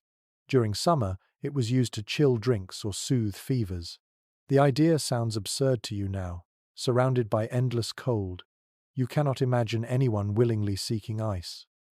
Outside, the stream that runs past the fields is frozen solid. You walk there with your neighbor, carrying an axe between you. The ice gleams blue under the weak sunlight. Together you begin to chip at it, each strike ringing like metal on stone. Shards fly, glittering like glass. The rhythm of your blows becomes a kind of music, steady and sure. After several minutes, the ice cracks open, revealing black water beneath. Steam curls up, ghost-like. You kneel and scoop some into your bucket, careful not to spill. The surface ripples once, then stills again. You can see your reflection in it, pale and tired but alive. A curious story told by old shepherds says that frozen water holds memories of the sky. When it melts, those memories return to the world as rain. You like that thought. Perhaps this very ice remembers summers you have forgotten. On your way back, the village seems quieter than usual. Smoke rises from every chimney, but no one speaks. Everyone is busy with the same task, tending to their own buckets, breaking their own ice. The sound of iron on ice echoes through the air like a shared heartbeat. Academic studies of medieval daily life often highlight how even the simplest acts, fetching water, mending clothes, feeding animals, formed the rhythm of existence. You feel that rhythm now, each motion part of a larger song of endurance. It is not glorious, but it is steady, and that steadiness is what keeps you alive. Back at the cottage, you pour a portion of the new water into a pot for cooking. The rest goes into a small barrel near the hearth, where the fire will keep it from freezing again. You wipe your hands dry on your tunic, feeling the rough fabric scrape your skin. The warmth in your palms is almost dizzying after the cold outside. Your spouse takes the bucket and adds a pinch of salt to the pot. The hiss of water meeting heat fills the room. The smell of steam rises, clean and comforting. You take a deep breath, savoring it. A fragment of a medieval sermon once advised villagers to give thanks for water, calling it the first mercy of the world. You remember hearing that as a child and not understanding it. Now you do.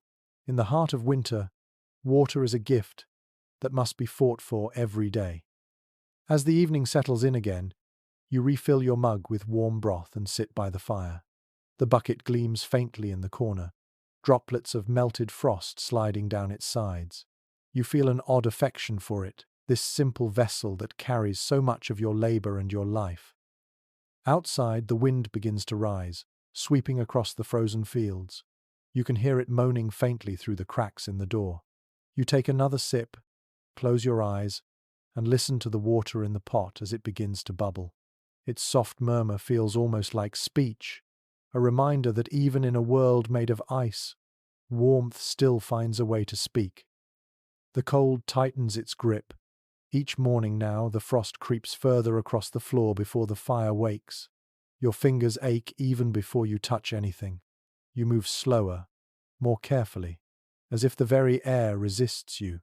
Winter has grown cruel, and the world feels smaller with each breath you take. You light the fire again, but the logs hiss and spit. The wood is damp, not properly dried. Smoke rolls through the room before slipping up the chimney. You cough softly, waving it aside. The smell fills your nose, sharp and acrid, mingling with the sourness of your own breath. Your youngest child sneezes. Their cheeks are pale, their nose red. You press your hand to their forehead and frown. The skin feels too warm, the body trembling under the blanket. Illness always finds its way in when the nights grow long. Records from medieval parish registers reveal how fevers and lung sickness spread fastest in the cold months. Crowded homes, stale air, and damp straw made perfect breeding grounds for disease. A single cough could travel from one family to another before anyone even noticed. You know this too well. You have seen neighbors vanish from their doors, their houses falling silent within a week. You prepare a simple remedy. From a small jar near the hearth, you take a pinch of dried herbs, leftovers from summer's harvest, thyme, sage, and a few precious bits of honey. You boil them in water until the smell fills the room with warmth and hope. When it cools, you press the cup into your child's hands. They sip slowly, eyes half closed. An odd belief recorded by a traveling monk suggests that smoke from burning rosemary could chase away evil spirits of sickness. You recall your grandmother doing it once, the air thick with the smell of charred leaves. You think of trying it tonight, if only for the comfort of doing something. Outside, a dog barks in the distance, its voice carried on the wind. The sound feels lonely. You glance at your spouse, who sits by the fire spinning wool with tense shoulders. They say nothing, but you can see the same worry in their eyes. You both understand how fragile health can be. According to fragments of letters between physicians of the time, medieval medicine mixed faith with instinct. A healer might prescribe garlic, honey, or vinegar, but they might also whisper prayers to saints or mark crosses on a patient's chest. You have no doctor here, only the wisdom passed from one generation to another. Still, that knowledge has saved lives before. You take another log from the pile and feed it to the fire.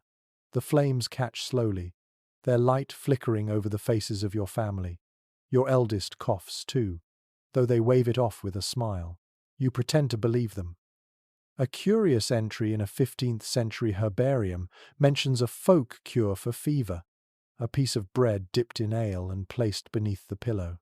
If it was gone in the morning, the sickness had been carried away by invisible spirits. You wonder how many people were healed by faith alone. As the day drifts on, you keep the pot simmering, adding herbs as you find them. The scent of thyme and honey becomes your companion. The air grows heavy with steam, softening the sharpness of the cold. You spoon a bit into your own mouth, letting it soothe your throat. It tastes bitter but alive. Some scholars remain uncertain whether medieval peasants truly understood contagion. They knew that sickness passed through touch and air, yet they spoke of curses and bad luck instead of invisible causes. You find it strange to imagine life without knowing the names of your enemies, but perhaps ignorance was its own mercy. Your child sleeps now, their breath slow but steady. You wipe their brow with a damp cloth and whisper a quiet promise that they will see spring. You believe it, because you must. The fire crackles again, stronger now. The warmth spreads slowly across the room. You take comfort in the sound, the rhythm of life continuing despite the weight of sickness. A curious superstition still lingers in your village. Never let the fire die completely, or death might enter with the cold.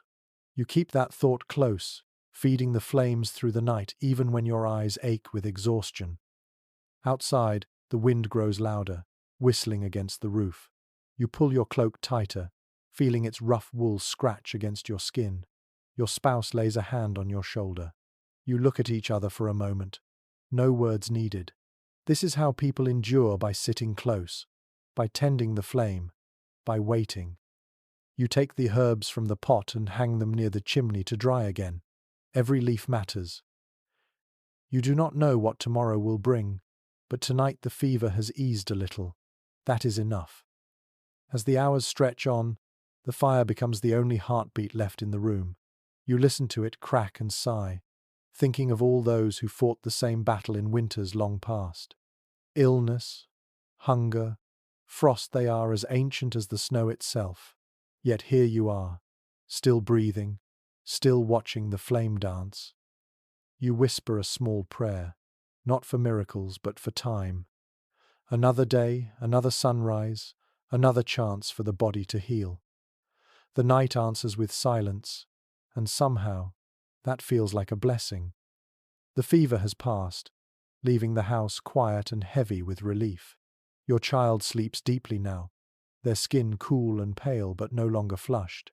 You move softly through the room, careful not to disturb them. The fire hums low, its light casting a gentle shimmer on the walls. For the first time in days, the air feels calm. You step outside, needing to breathe. The cold air is sharp but clean, clearing your lungs of the stale smoke inside.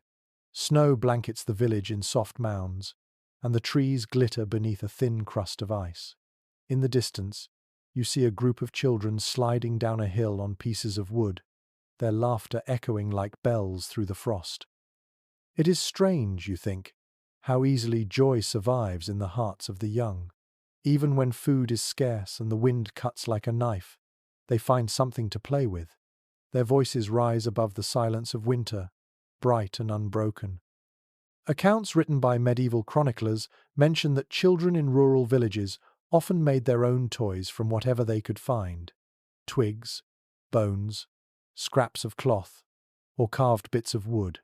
They played with hoops, spun tops, or rolled frozen balls of snow long before anyone thought to call it a game.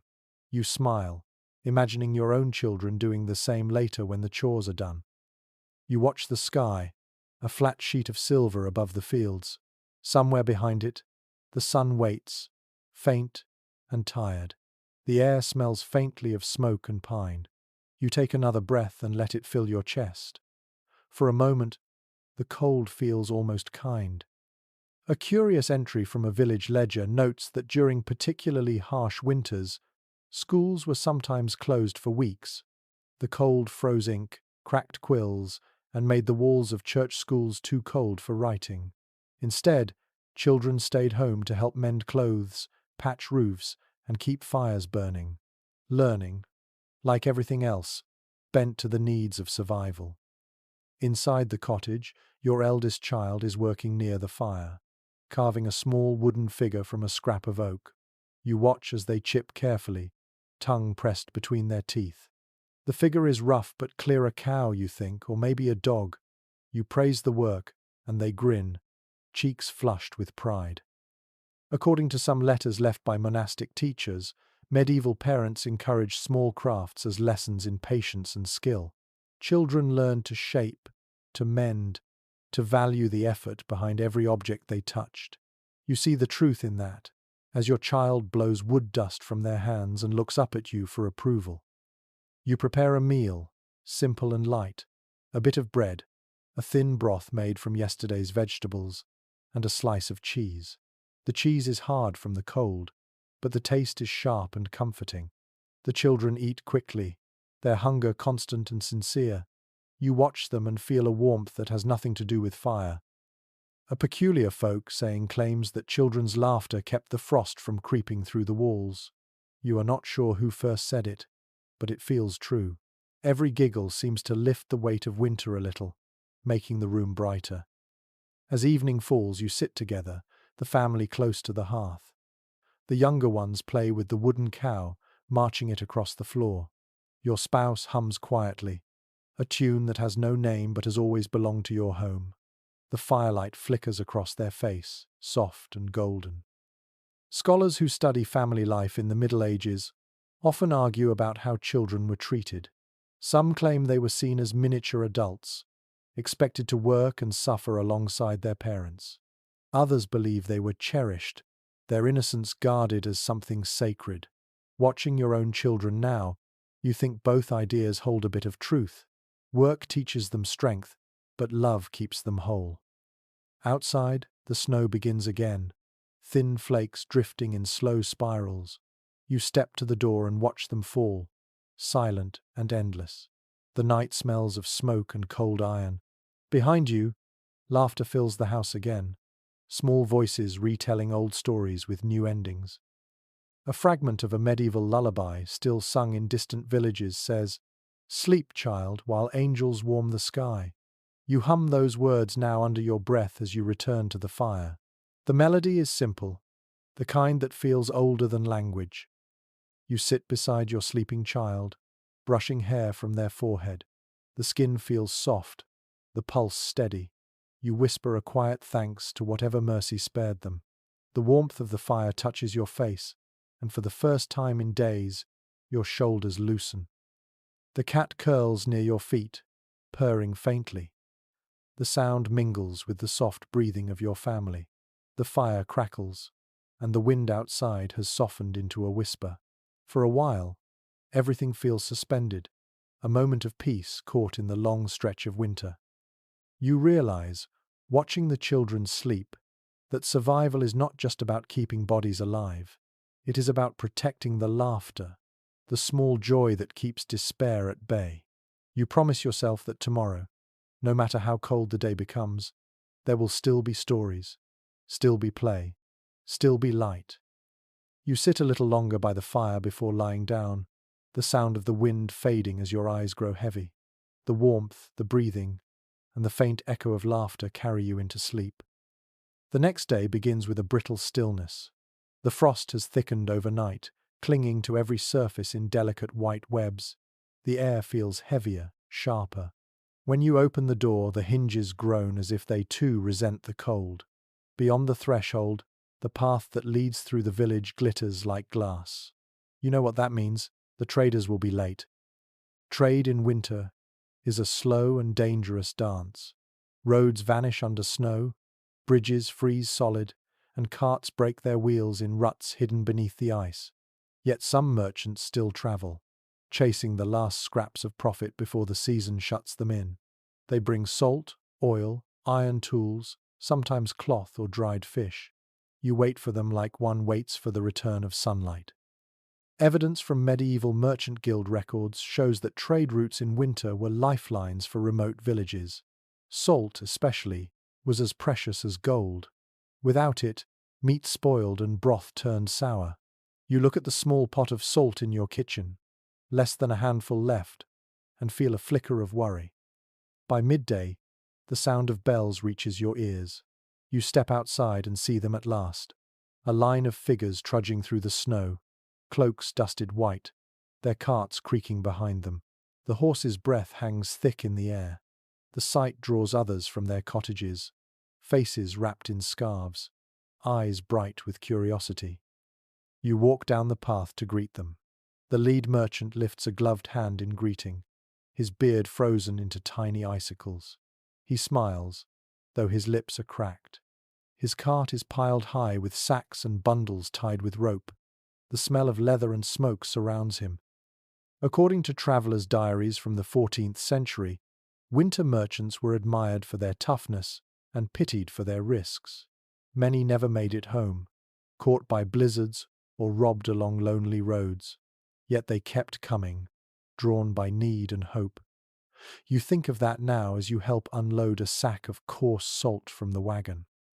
One of the merchants offers you a small pouch of grain in exchange for wool thread. The trade feels fair enough, though both of you pretend not to notice the strain of hunger in each other's eyes.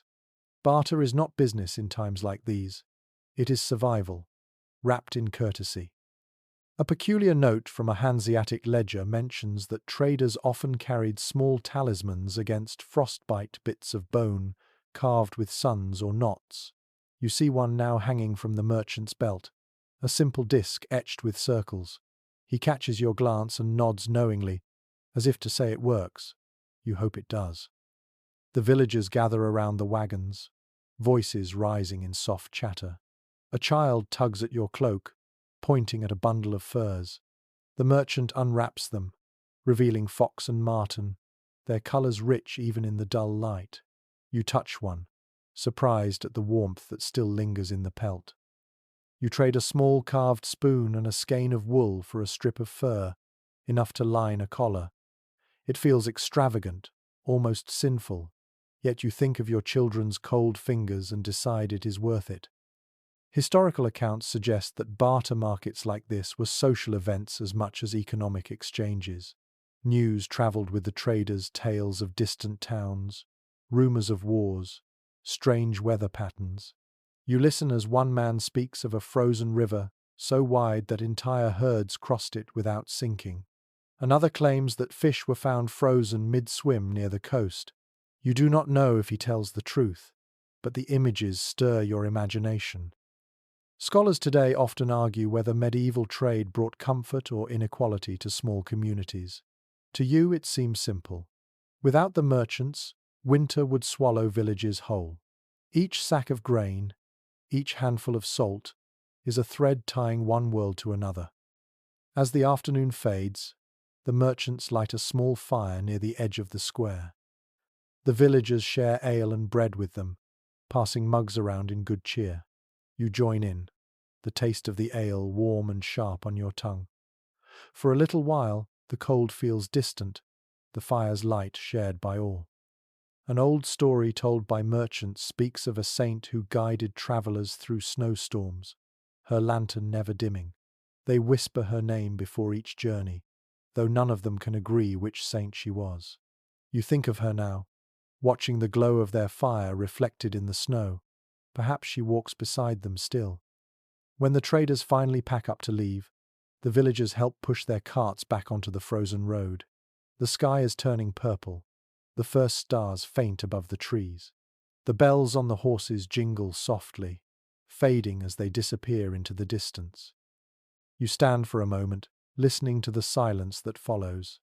The village seems smaller again without their noise and laughter. You clutch the strip of fur in your hand, its texture soft and strange.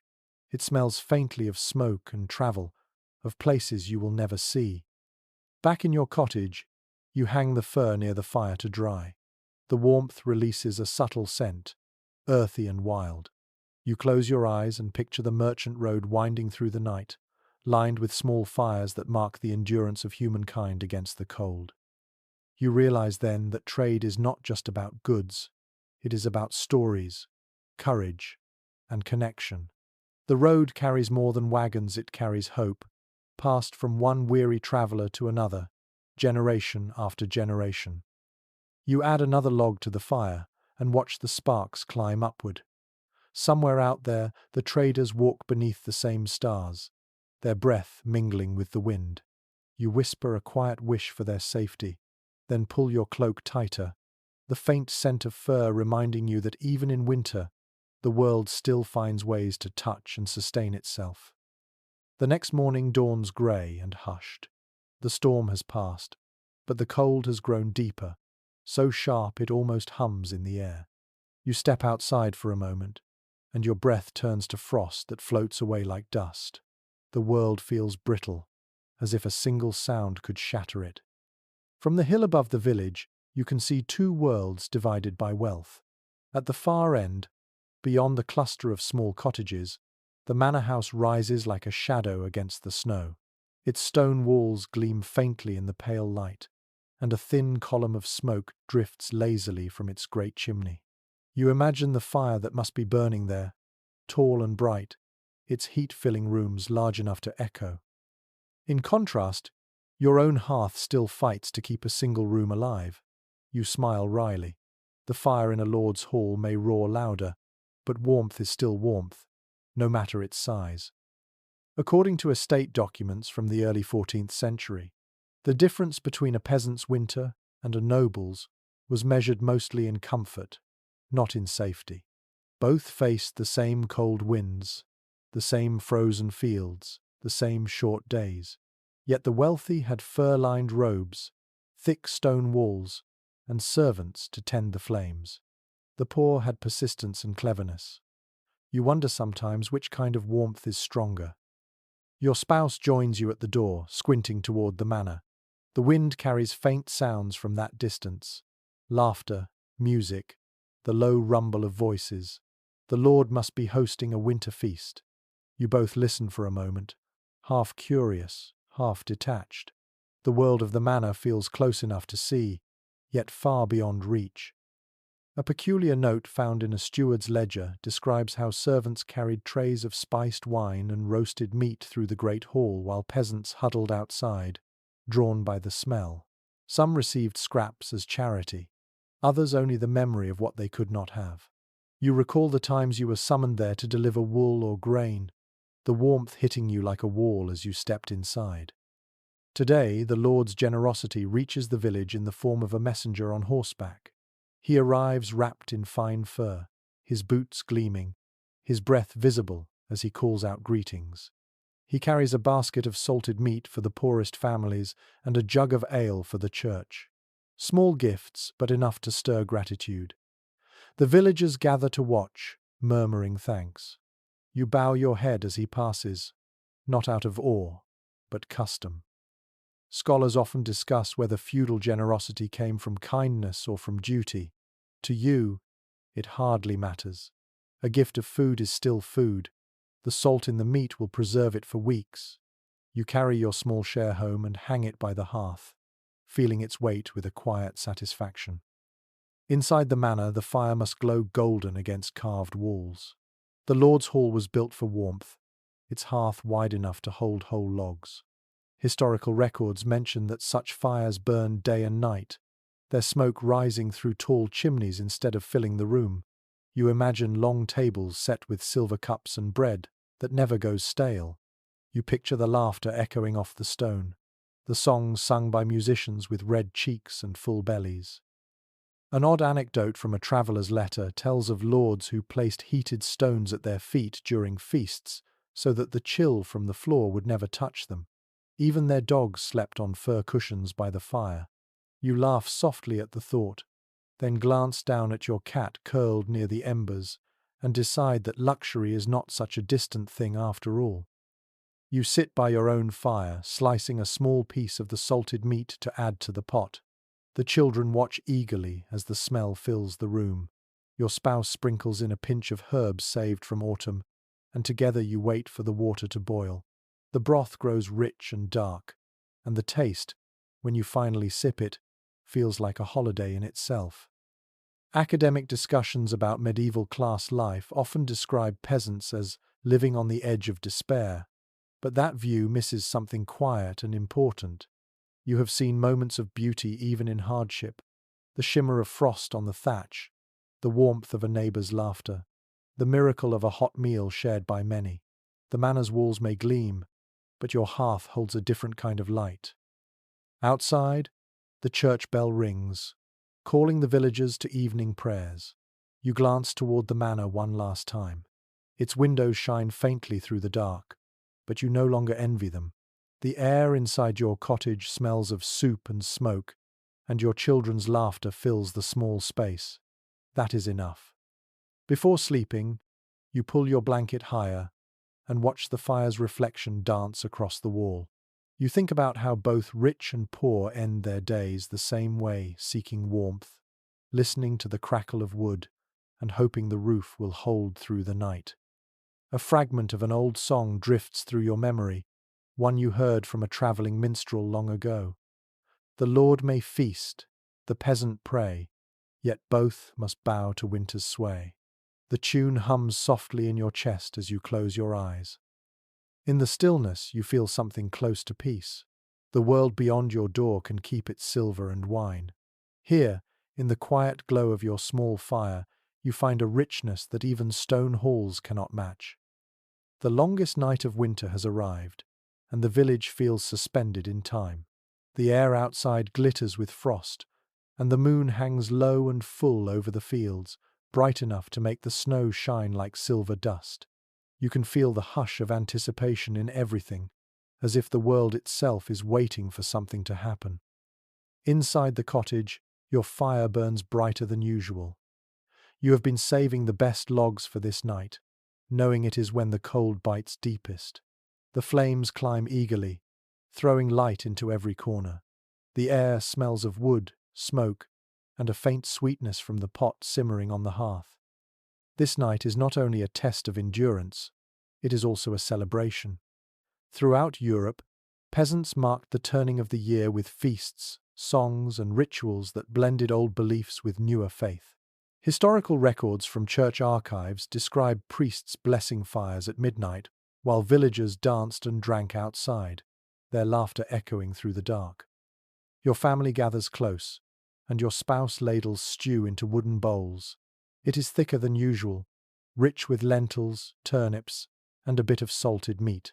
The children eat quickly, their cheeks glowing in the firelight. You raise a cup of ale and whisper a simple toast to the year ahead, to the warmth that has not failed, and to the promise of light returning.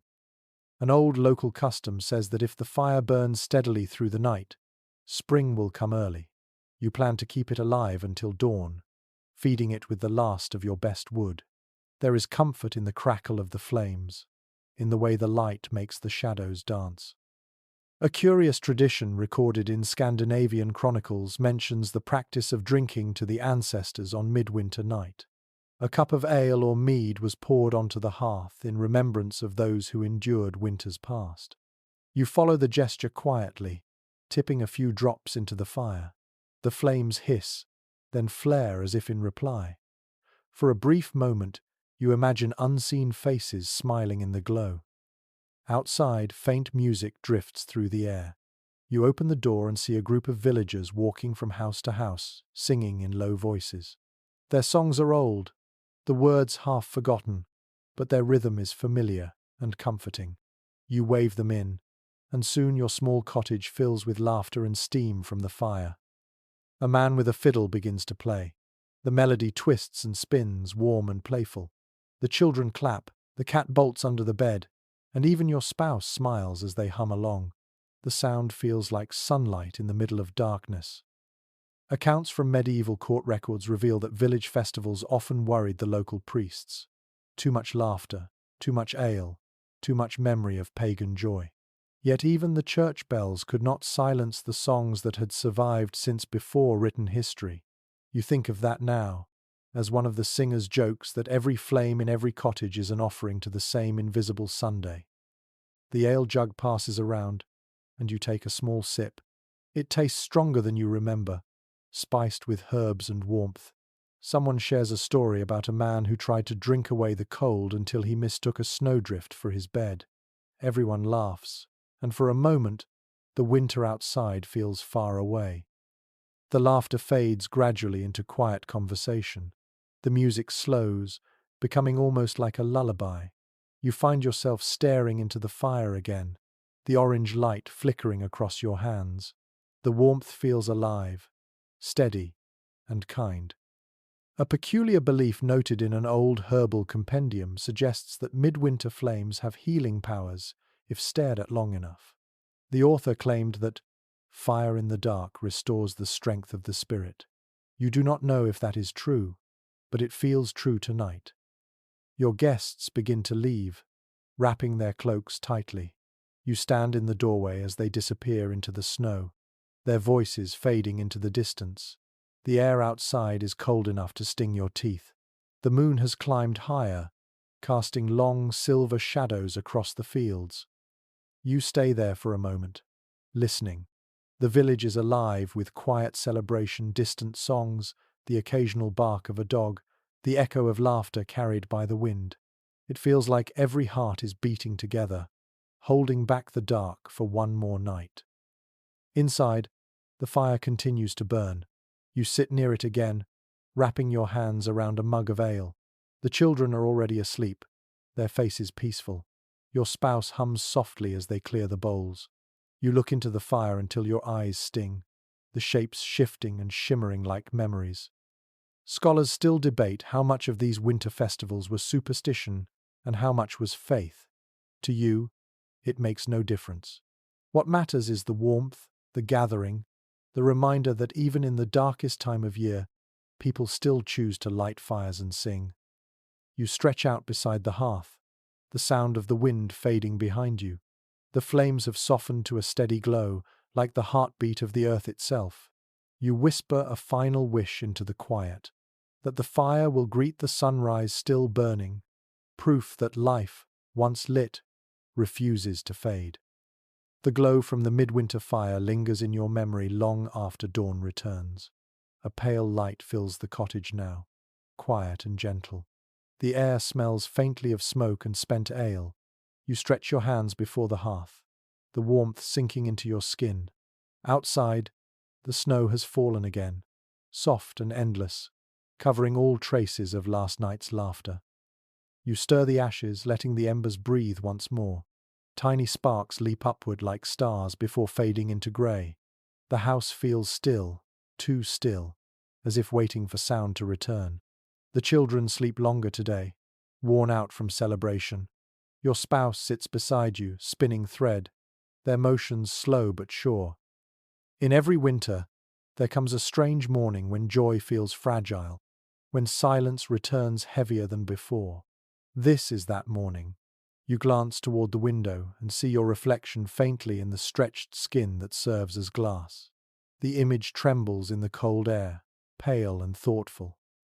Superstitions thrive in this season. In almost every village, people whisper about things best left unnamed, spirits that wander at night, sounds in the wind, and the old shapes of winter mischief that never fully died out. Monks tried to stamp them out, but some memories resist forgetting. Written notes from medieval sermons reveal how priests warned their flock against foolish customs of the dark season.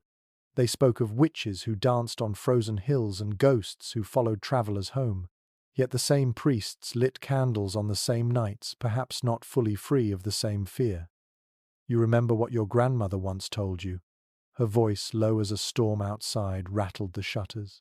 She said that the frost itself had a spirit, a pale woman who walked between houses searching for warmth. If she found a hearth gone dark, she would slip inside and breathe on those who slept, turning them to ice. As a child, you believed her without question.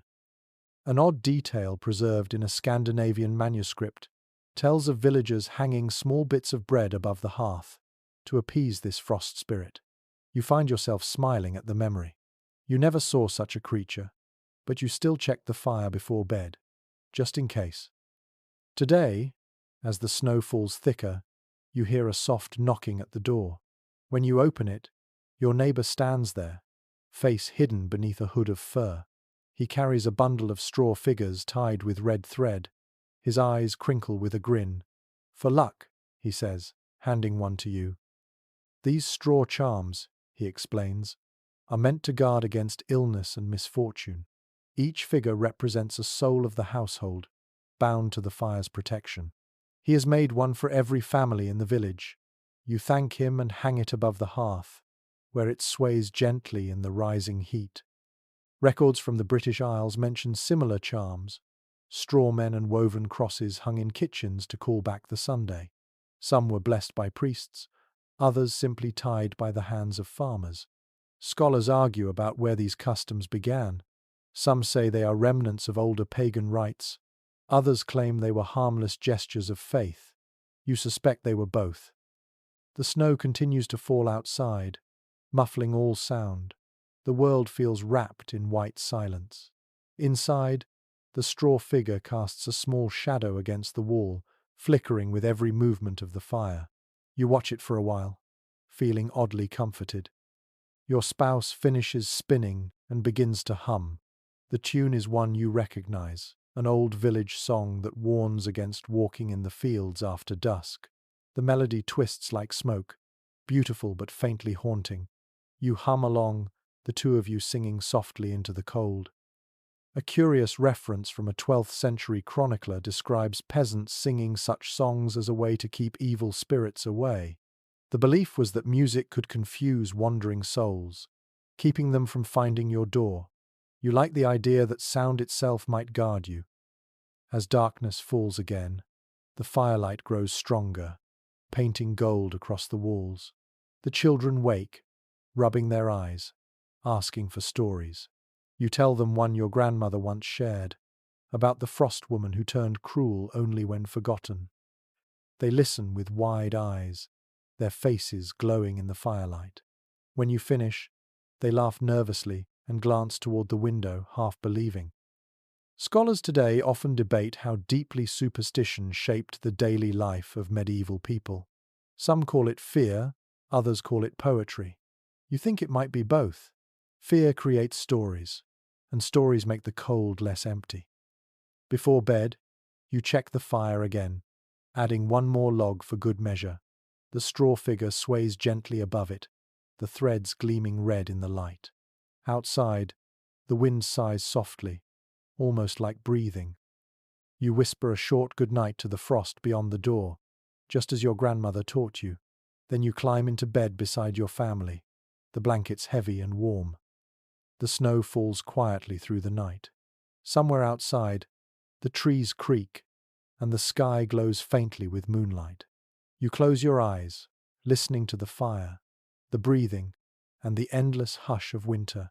In that fragile peace between fear and comfort, you drift into sleep, dreaming of warmth that never fades. The night has passed without trouble, and when you wake, the world outside has turned to white silence again. Snow lies deep against the cottage walls, muffling every sound. The air feels so still that even your breath seems afraid to move. You rise slowly, wrapping yourself in your cloak, and open the door just enough to look outside. The light is soft and blue, and the whole village seems asleep beneath a blanket of frost. You step out, boots sinking into the snow with a soft crunch. The sky is heavy with clouds that hide the sun, but the reflection of the snow makes everything glow faintly. You walk toward the edge of the field, and for a moment, you stop just to listen. There are no birds, no wind, no footsteps, only the faint whisper of snowflakes landing on snow. It is a sound that feels less like noise and more like breathing. According to writings left by monastic observers, medieval villagers often described this kind of silence as holy. It was said that on certain winter mornings, the world paused to listen to itself. The monks wrote that silence was not emptiness but presence, a moment when even the cold seemed to bow its head. You understand that now. The stillness feels alive. Your footsteps lead you past the byre, where the animals shift quietly.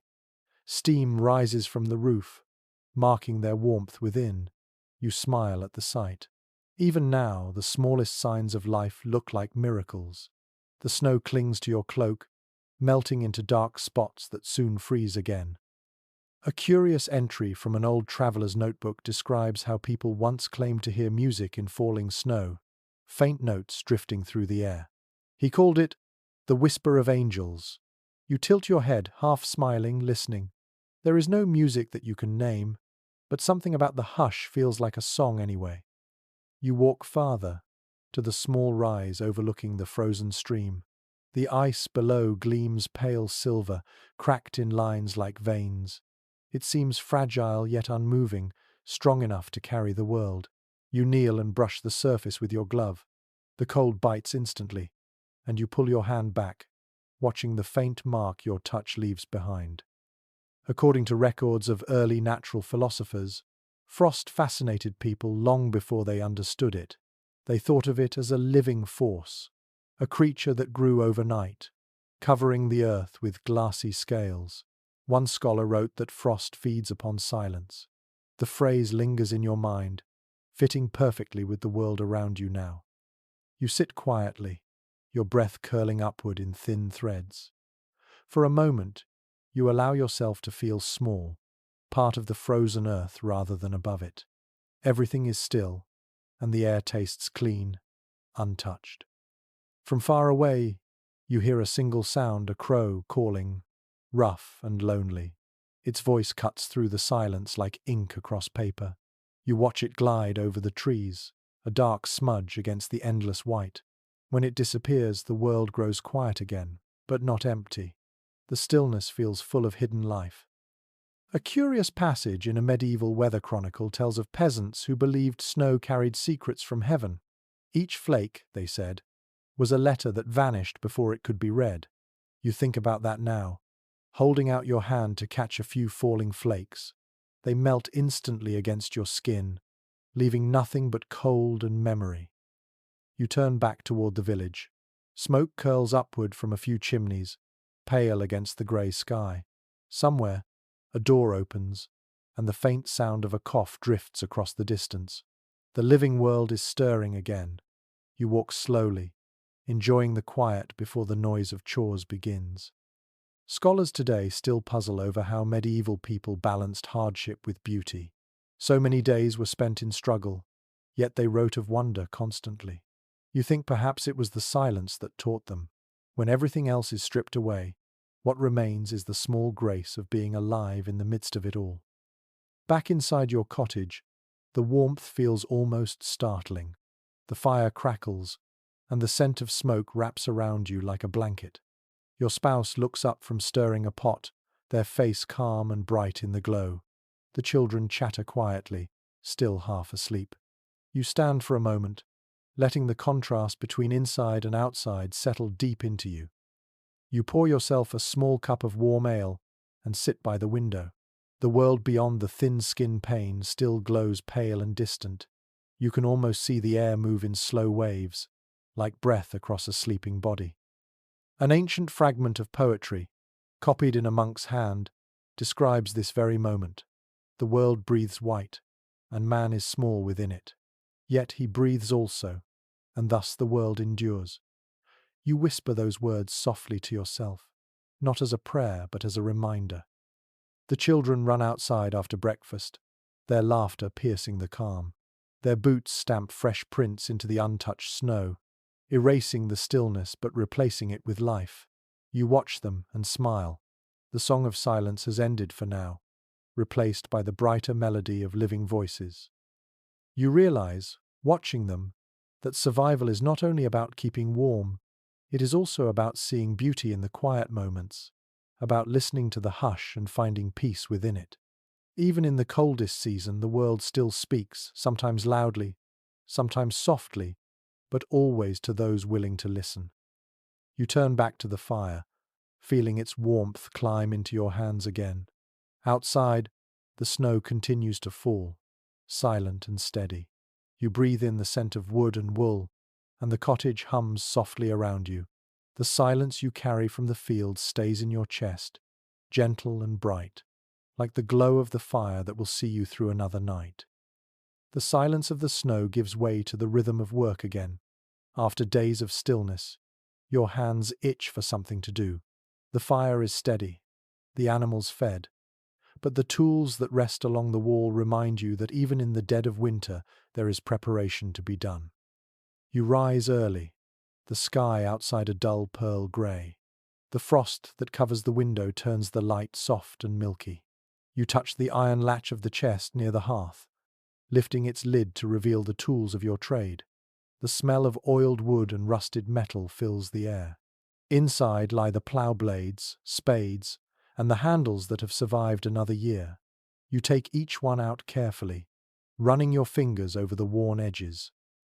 Records from medieval manor accounts show that winter was a time for repair and readiness. When fields froze solid, the farmer became a craftsman. Tools were sharpened, handles replaced, and ropes twisted anew.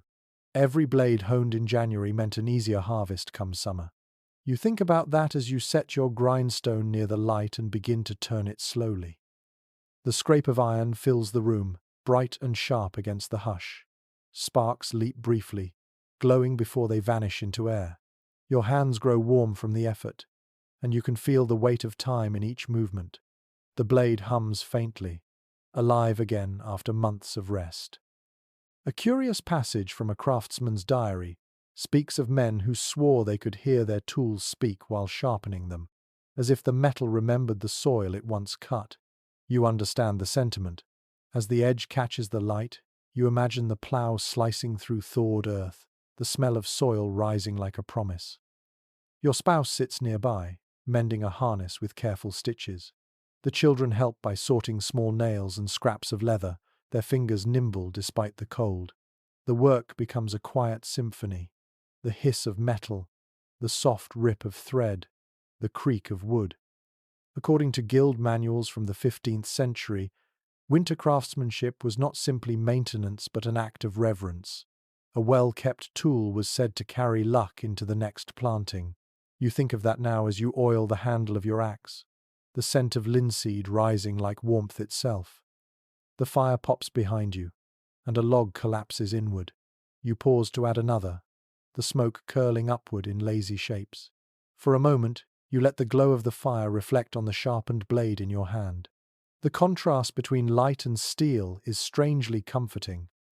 An old superstition claims that dull tools bring dull luck. Farmers in your region once left their blades outside under the moon to drink in strength. You never tried it, though your father swore it worked. You still remember him standing in the frost, holding a sickle toward the sky as if it could gather light. You smile at the memory, feeling the quiet ache of nostalgia. As the day passes, you move from one tool to another, your motions steady and patient. The world outside might be frozen, but inside your hands the work feels alive. The sound of the grindstone becomes the heartbeat of the house, slow and sure. Scholars of rural life often point out how winter gave peasants their only time to think. With no fields to till, minds wandered as hands worked. You find your own thoughts drifting now, to the coming thaw, to the smell of rain, to the sound of streams running wild again. The thought fills you with a soft, aching hope. Your eldest child watches as you bind the handle of a spade with new leather. They ask why you bother, when the ground is still hard as stone. You smile and tell them that spring always comes, and when it does, those who are ready will waste no day waiting. They nod slowly, as if this is a lesson about more than just tools. Later, you step outside, carrying the sharpened plowshare into the pale light. The cold air hits your face, fresh and raw. You hold the blade up to the sky, watching it catch the faint glow of the sun behind the clouds. For a moment, it looks almost golden. A fragment of an old farming song comes to mind. Sharpen the blade while the ground sleeps still, and it will cut twice when the spring wakes. You hum the tune softly, letting it warm your breath. The words taste of faith in things unseen. Back inside, your spouse finishes sewing the harness and holds it up for inspection. The stitches gleam tight and even. You nod approvingly. The children clap, proud of their work. You hang the tools neatly by the door, their edges shining in the firelight like small suns waiting to rise. The evening settles gently. The room smells of oil, smoke, and worn leather. You sit beside the fire with tired hands and a calm heart. The grindstone rests silent now, its surface cool and grey. The tools gleam softly against the wall, ready for the world that sleeps beneath the snow. Scholars sometimes say that winter was the farmer's pause, but you know better. It is not a pause. It is a deep breath, a moment of quiet creation before the labour begins again. You feel it in your bones, that slow gathering of strength. You stretch your fingers toward the fire, feeling warmth sink deep into your palms. Tomorrow, you will sharpen the scythe and mend the fence rope. For now, you listen to the soft hiss of the fire, the steady breathing of your family, and the quiet hum of the tools that wait like loyal companions for the return of the Sunday. Morning arrives pale and quiet. The air feels heavier now, as if the cold has thickened into something solid. You rise and stoke the fire, watching the flames struggle before they finally catch. The smoke curls upward, filling the cottage with its familiar, comforting scent. You breathe it in deeply, then glance at the stack of wood by the wall. It has grown smaller. Winter is not finished with you yet. The children still sleep, bundled tightly under their blankets. You step outside, the door creaking softly behind you, and look toward the village road. The world is wrapped in fog. The trees stand motionless, their branches weighted with frost. Each breath you take forms a ghost that lingers before vanishing. It is beautiful and cruel at once. You walk to the church at the edge of the village, where the records of weather and time are kept by the priest. The wooden door groans as you push it open, and a rush of cold air follows you inside. The church smells of wax, old stone, and a faint trace of incense. The priest sits at his desk, bent over a thick book, his quill scratching slowly. According to these old records, winters have always been unpredictable. Some are short and mild, others stretch for months without mercy. You glance over the parchment and see drawings of frost patterns, dates of great freezes, and notes on strange occurrences. A river frozen hard enough to walk across, a summer snow in the year of famine, a night when the stars were said to burn red. A curious entry catches your eye. It tells of a winter so cold that even the sea froze near the coast, trapping ships in ice. Fishermen lit fires on the frozen waves to keep from freezing themselves. You imagine the sight of flames burning on water, and the image stays with you, eerie and magnificent. The priest looks up and smiles wearily. He says that each year he adds another page, though the stories rarely change. Cold, hunger, sickness, prayer. It is always the same pattern, the same rhythm of endurance. You nod, knowing that truth too well. Outside the church, a group of children are gathering snow into small piles. Their laughter cuts through the stillness, a sound so bright it startles the crows from the trees. You watch them a moment, smiling despite yourself. They are making small figures, crude and lopsided, decorating them with twigs and bits of cloth. Their joy feels like defiance against the frozen world. Scholars studying these chronicles often speak of how villagers marked time through such stories, not calendars. Seasons were counted by memory. The year of the great frost, the year the river froze, the year the firewood ran out. Every entry in the priest's book is a reminder that people have always measured life not by comfort, but by what they survived. You return home carrying that thought like a small flame in your chest. The fog has thickened now, turning the world into shades of white and grey. You can barely see the next cottage, only faint outlines in the mist. The snow muffles your footsteps, and the silence feels immense. Back inside, your spouse has placed a pot of porridge over the fire. The smell of oats fills the room. The children are awake now, their faces rosy with warmth. You tell them about the frozen sea, and they listen with wide eyes. The youngest asks if people could skate across it. You laugh softly and say perhaps they could. According to travelers' accounts from those times, entire festivals were held on frozen rivers. Merchants set up stalls, musicians played, and people danced upon the ice as if winter itself were a floor for celebration. You can almost see it in your mind, the lights, the laughter, the sound of skates cutting smooth arcs into glass. A peculiar report from the same records mentions a night when the aurora filled the sky, turning it green and violet. People thought it was a sign from heaven, either warning or blessing. The priest wrote that the villagers prayed all night, while children pointed and laughed at the colors. The idea makes you smile. Fear and wonder often share the same sky. Your spouse hands you a bowl, and you eat slowly, savoring the warmth that spreads through your body. You can hear the wind outside again, soft but persistent, brushing against the walls. The straw figure above the hearth sways slightly, its red thread glinting. Later, you take out an old parchment scrap from a chest, a letter written long ago by a merchant who once stayed in the village. His handwriting is uneven but lively.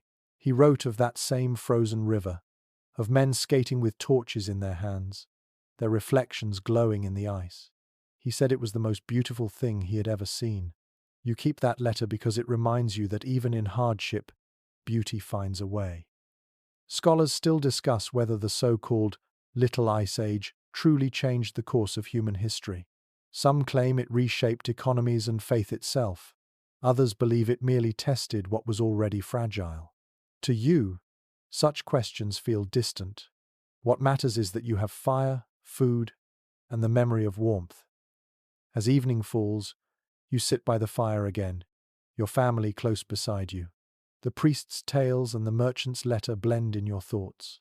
The world has frozen before, and yet here you are, still breathing, still tending flame. The snow outside thickens again, swirling softly against the door. You realize that the chronicles, the letters, the stories all are just ways of saying the same thing.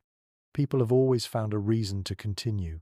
Whether it is a song, a prayer, or a fire on the ice, life keeps moving forward, quietly, patiently, until the thaw returns. You lean closer to the hearth, watching the sparks rise and fade. Each one seems like a small record of your own, a fleeting entry in the long history of survival. You whisper to yourself that tomorrow you will write something too, even if it is only a line. The fire burned. We endured. The snow has thinned at last. Not gone, but softened, its hard edges melting into slush beneath the faint light of morning. You can smell damp earth again, that rich scent of soil waking after long silence. It is faint, but it fills your chest like hope. You step outside, and the air feels different. It still bites, yet not with cruelty. Somewhere beneath your boots, water trickles, shy and secret. The sound is like a whisper from the hidden streams returning to life. You close your eyes for a moment, letting the faint sunlight touch your face. Life begins to stir around the village. You hear a door open, the creak of a cartwheel, the murmur of neighbors greeting one another. After so many weeks of isolation, the sound of voices feels new and strange. You wave to old Thomas, who is dragging a broken fence post toward his yard. He grins and calls out that spring will come early this year. You decide to believe him. Inside, the cottage feels lighter too. The smoke that once hung low now drifts lazily toward the chimney. The air no longer carries the heavy scent of damp straw and sweat. You open the door wider to let in the breeze, and it feels as if the whole house breathes with you. Your spouse hums as they fold a pile of mended clothes. The children are playing near the hearth, their laughter soft and familiar. For the first time in months, you do not hear coughing. You notice color returning to their faces. The sight fills you with quiet gratitude. Records from local parish letters mention how even the smallest change in season lifted spirits in winter-worn villages. One priest wrote that a single patch of thawed earth could stir men to tears. You understand that completely. You feel that same swelling warmth now, seeing the grey snow shrink at the edges of your field. You decide to walk to the nearby stream, carrying a bucket though you do not truly need it. The path is slick, the snow thin and spongy underfoot. Birds flit through the trees again, calling in short, uncertain notes. The sound startles you. It has been so long since you heard song instead of silence. A curious note from a traveling monk's journal mentions that peasants often believed birds carried messages from the saints at the end of winter. When the first robin appeared, villagers would stop their work and whisper a prayer of thanks. You find yourself doing the same when you see a small brown bird perched on a bare branch. Its feathers ruffle in the wind, and it chirps once before flying away. The stream itself is half frozen, but where the ice has cracked, water runs fast and clear. You crouch and touch it with your fingertips. It feels alive, cold but clean. You fill your bucket just for the pleasure of hearing the splash. The surface ripples like liquid glass, and for a moment you see the sky reflected perfectly within it. According to accounts from medieval weather watchers, such thaws often marked a brief respite before another wave of frost. Yet people always hoped each one would be the last. You know that hope well. You choose to believe this one will hold. You linger by the stream, watching mist rise where water meets cold air. Your thoughts drift to those who did not survive the season. Every village loses someone to the long nights, and grief in winter feels heavier than at any other time. Yet even grief softens with the thaw. You whisper their names quietly, letting the wind carry them away. When you return home, The village feels busier. A few neighbors are clearing snow from their roofs, others mending fences or leading animals out for air. Everywhere you look, hands are moving, ready to build again. The rhythm of work sounds like a song you have almost forgotten. Scholars who study seasonal life in the Middle Ages often speak of the emotional rebirth that came with the first thaw. People laughed more easily, argued less, shared food without counting portions. You see it now in the way Thomas helps a widow fix her gate, in the way two children chase each other across the wet ground, splashing in melted snow as if it was summer rain. Inside your home, the fire burns lower, but you do not mind. The air carries its own gentle warmth. Your spouse has placed a vase on the table, filled with dry twigs and one tiny sprig of green. You do not know how it found life in this weather, but it glows faintly in the light from the window. A curious observation from a medieval herbalist's notebook claims that the first plants to break the frost carry blessings in their roots. People would dig them up carefully and hang them above their doors to keep misfortune away. You make a note to look for some tomorrow. The evening comes quietly. You sit by the window with your cup of broth and watch the light fade over the fields. The snow glows faintly, turning from white to pink to blue, until it is only shadow. The sound of dripping water fills the silence like soft music. Your spouse joins you, resting their head on your shoulder. Neither of you speaks for a long time. You simply listen together to the sound of the thaw, the quiet heartbeat of the changing season. Scholars still debate whether hope is learned or instinctive. You think it is neither. Hope is simply what happens when the cold finally loosens its grip and the sound of running water returns to the world. It rises naturally, like breath after too long holding still. You set your cup down and watch the final embers fade. Tomorrow there will be more work to do, but tonight you allow yourself to rest. The thaw has begun. The air smells faintly of soil and life. For the first time in months, you drift to sleep without shivering, the sound of melting snow outside your window steady as a lullaby. Morning light spills gently into the cottage, not white and harsh as before, but golden. The frost on the window has melted into small droplets, each one catching the sunlight like a jewel. You sit up slowly, the straw mattress creaking beneath you, and listen. Somewhere beyond the walls, a drip of water falls from the thatch, steady as a clock. It is the first true sound of spring. You push open the door, and the air rushes in, soft and damp, smelling of mud and thawed earth. The snow still clings in shaded hollows, but the ground beneath your feet feels different now, pliant, alive. The road through the village glistens with puddles, and thin tendrils of mist curl across the fields. You breathe deeply, feeling the cold fade from your lungs. This is the scent of beginnings, of everything that once slept now waking. You can almost hear the soil stirring beneath its crust, the worms and roots stretching toward life again. According to manorial planting records, this moment was the most sacred of the farming year. Every winter ritual, every prayer, every long night by the fire led to this. The first signs of the thaw were not just a change in weather, but a promise that the world still kept its ancient rhythm.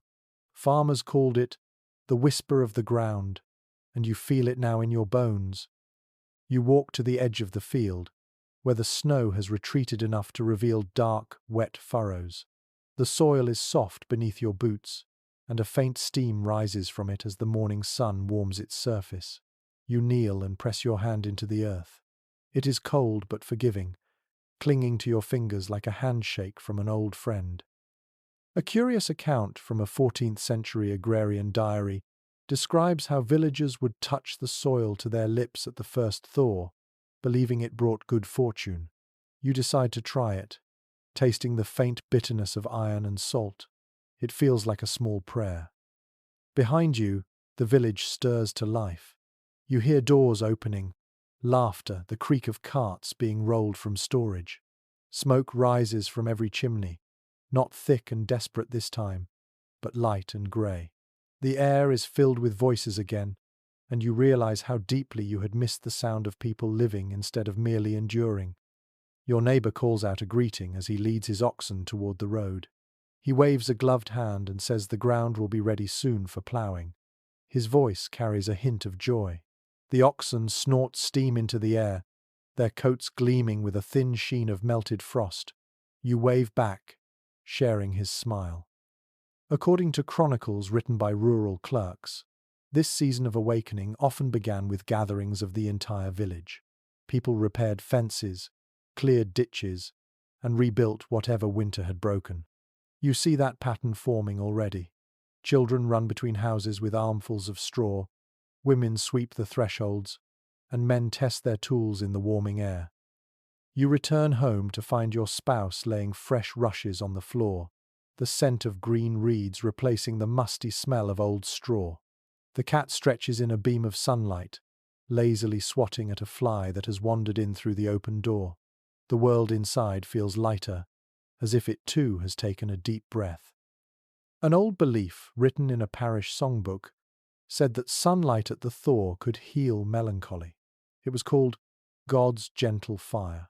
You close your eyes for a moment, letting the warmth touch your face, and you understand why someone might think so. The children burst in, breathless and laughing, holding small treasures they have found outside, a half-frozen flower, a feather, a pebble smoothed by the stream. They spread them on the table as if presenting gifts. You praise each one, though you know the true gift is their laughter echoing through the house again. As afternoon fades, you walk once more to the field.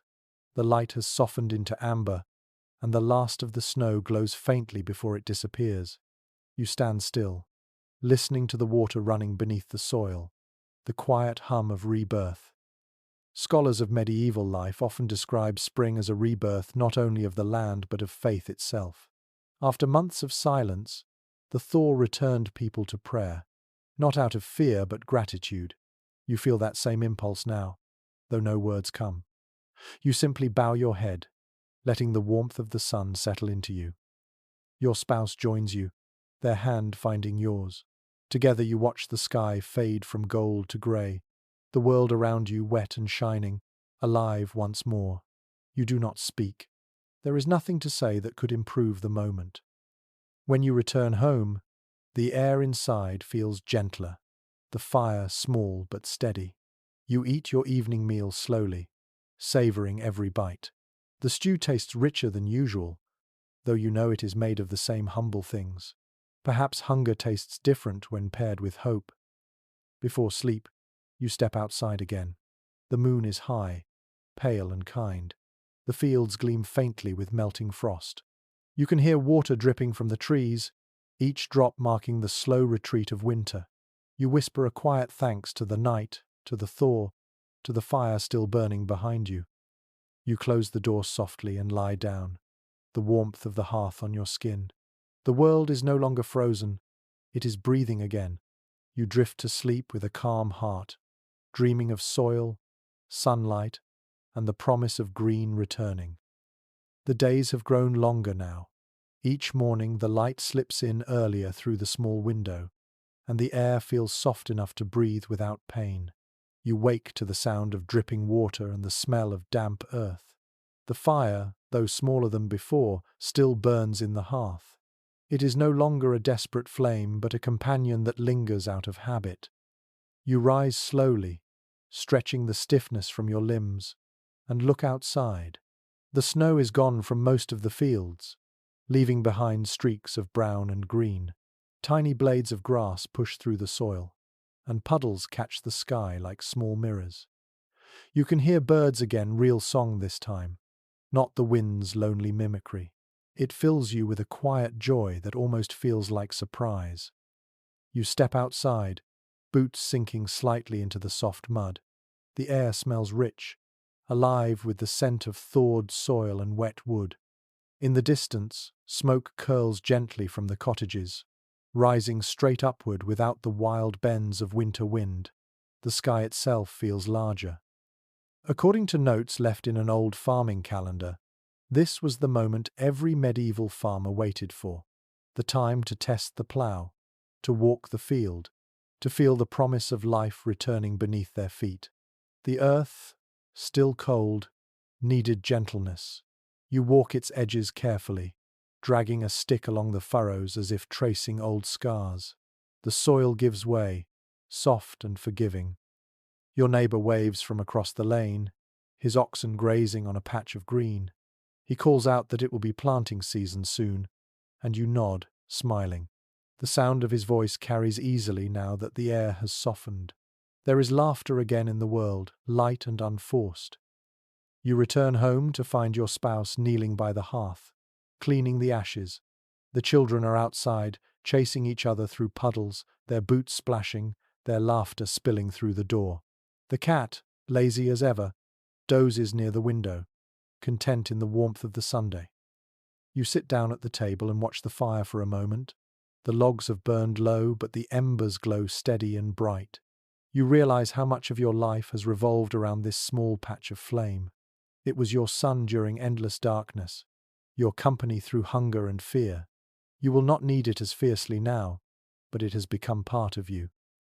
A curious entry in a household notebook written centuries ago describes the farewell to the winter fire, a small ritual practiced in certain villages.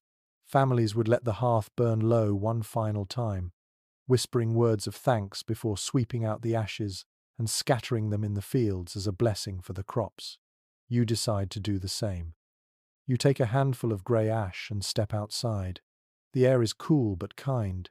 You scatter the ashes across the soil, watching them drift and settle among the damp furrows. The smoke of the past months joins the earth again, feeding what will soon grow. It feels like a circle closing. Scholars often debate whether medieval farmers understood cycles of renewal as science or faith. You think the two were never truly separate. The world turns, things die and are reborn, and you live inside that rhythm, whether or not you name it. You return to the house, wiping your hands on your cloak. Your spouse is humming again, a tune that sounds brighter now, faster, like running water. You join softly on the last few notes. It feels good to sing without the heaviness of breath that winter brought. As evening falls, the last of the sunlight paints the sky pink and gold. The children are still playing, their clothes soaked and muddy, but you cannot bring yourself to scold them. You remember your own childhood winters, the same games, the same laughter when the thaw finally came. Generations change, but some joys stay the same. You sit outside for a while, listening to the frogs calling from the pond, the sound of life returning to every corner of the land. The stars begin to appear one by one, bright and clear. You feel neither lonely nor cold. The night air, once a threat, now feels like a promise. It has been a long journey from that first frozen dawn to this tender spring evening. You think of the hardships, the hunger, the sickness, the fear, and yet they all blur into something distant now, softened by survival. You have endured. You glance back at the cottage. Its small light glows through the window, steady and warm. Inside are the sounds of your world. Laughter, soft voices, the clink of a spoon in a bowl. You step through the doorway one last time for the night, carrying the smell of thawed air with you. The fire sighs quietly, its glow wrapping the room in amber light. You sit beside it, closing your eyes, and let the warmth soak through you. Outside, the wind has turned gentle, whispering through the thatch like a song. The long winter has ended. Now the earth sleeps lighter, and so do you. The fire burns lower, soft and slow. The room is dim now, filled with the faint scent of smoke and wool. You breathe deeply, letting the quiet fill you. The long winter is behind you, but its rhythm still hums softly in your chest, the crackle of wood, the sound of water thawing, the whisper of wind against old walls. You feel the weight of the blanket on your body, the stillness of the night settling around you. The world outside is calm again, a slow pulse of life under the soil. The fields wait in silence, the stars glimmer faintly through the mist. You imagine the warmth of the fire reaching out beyond the cottage, drifting into the cold air until it fades into the quiet sky. Let your breath slow. Let the last traces of frost melt away. The hardest part has passed. All that remains now is rest, warmth, and the steady heartbeat of a world renewed. You close your eyes and let yourself drift with the fire's glow, carried by the gentle hush that follows every winter. Sweet dreams.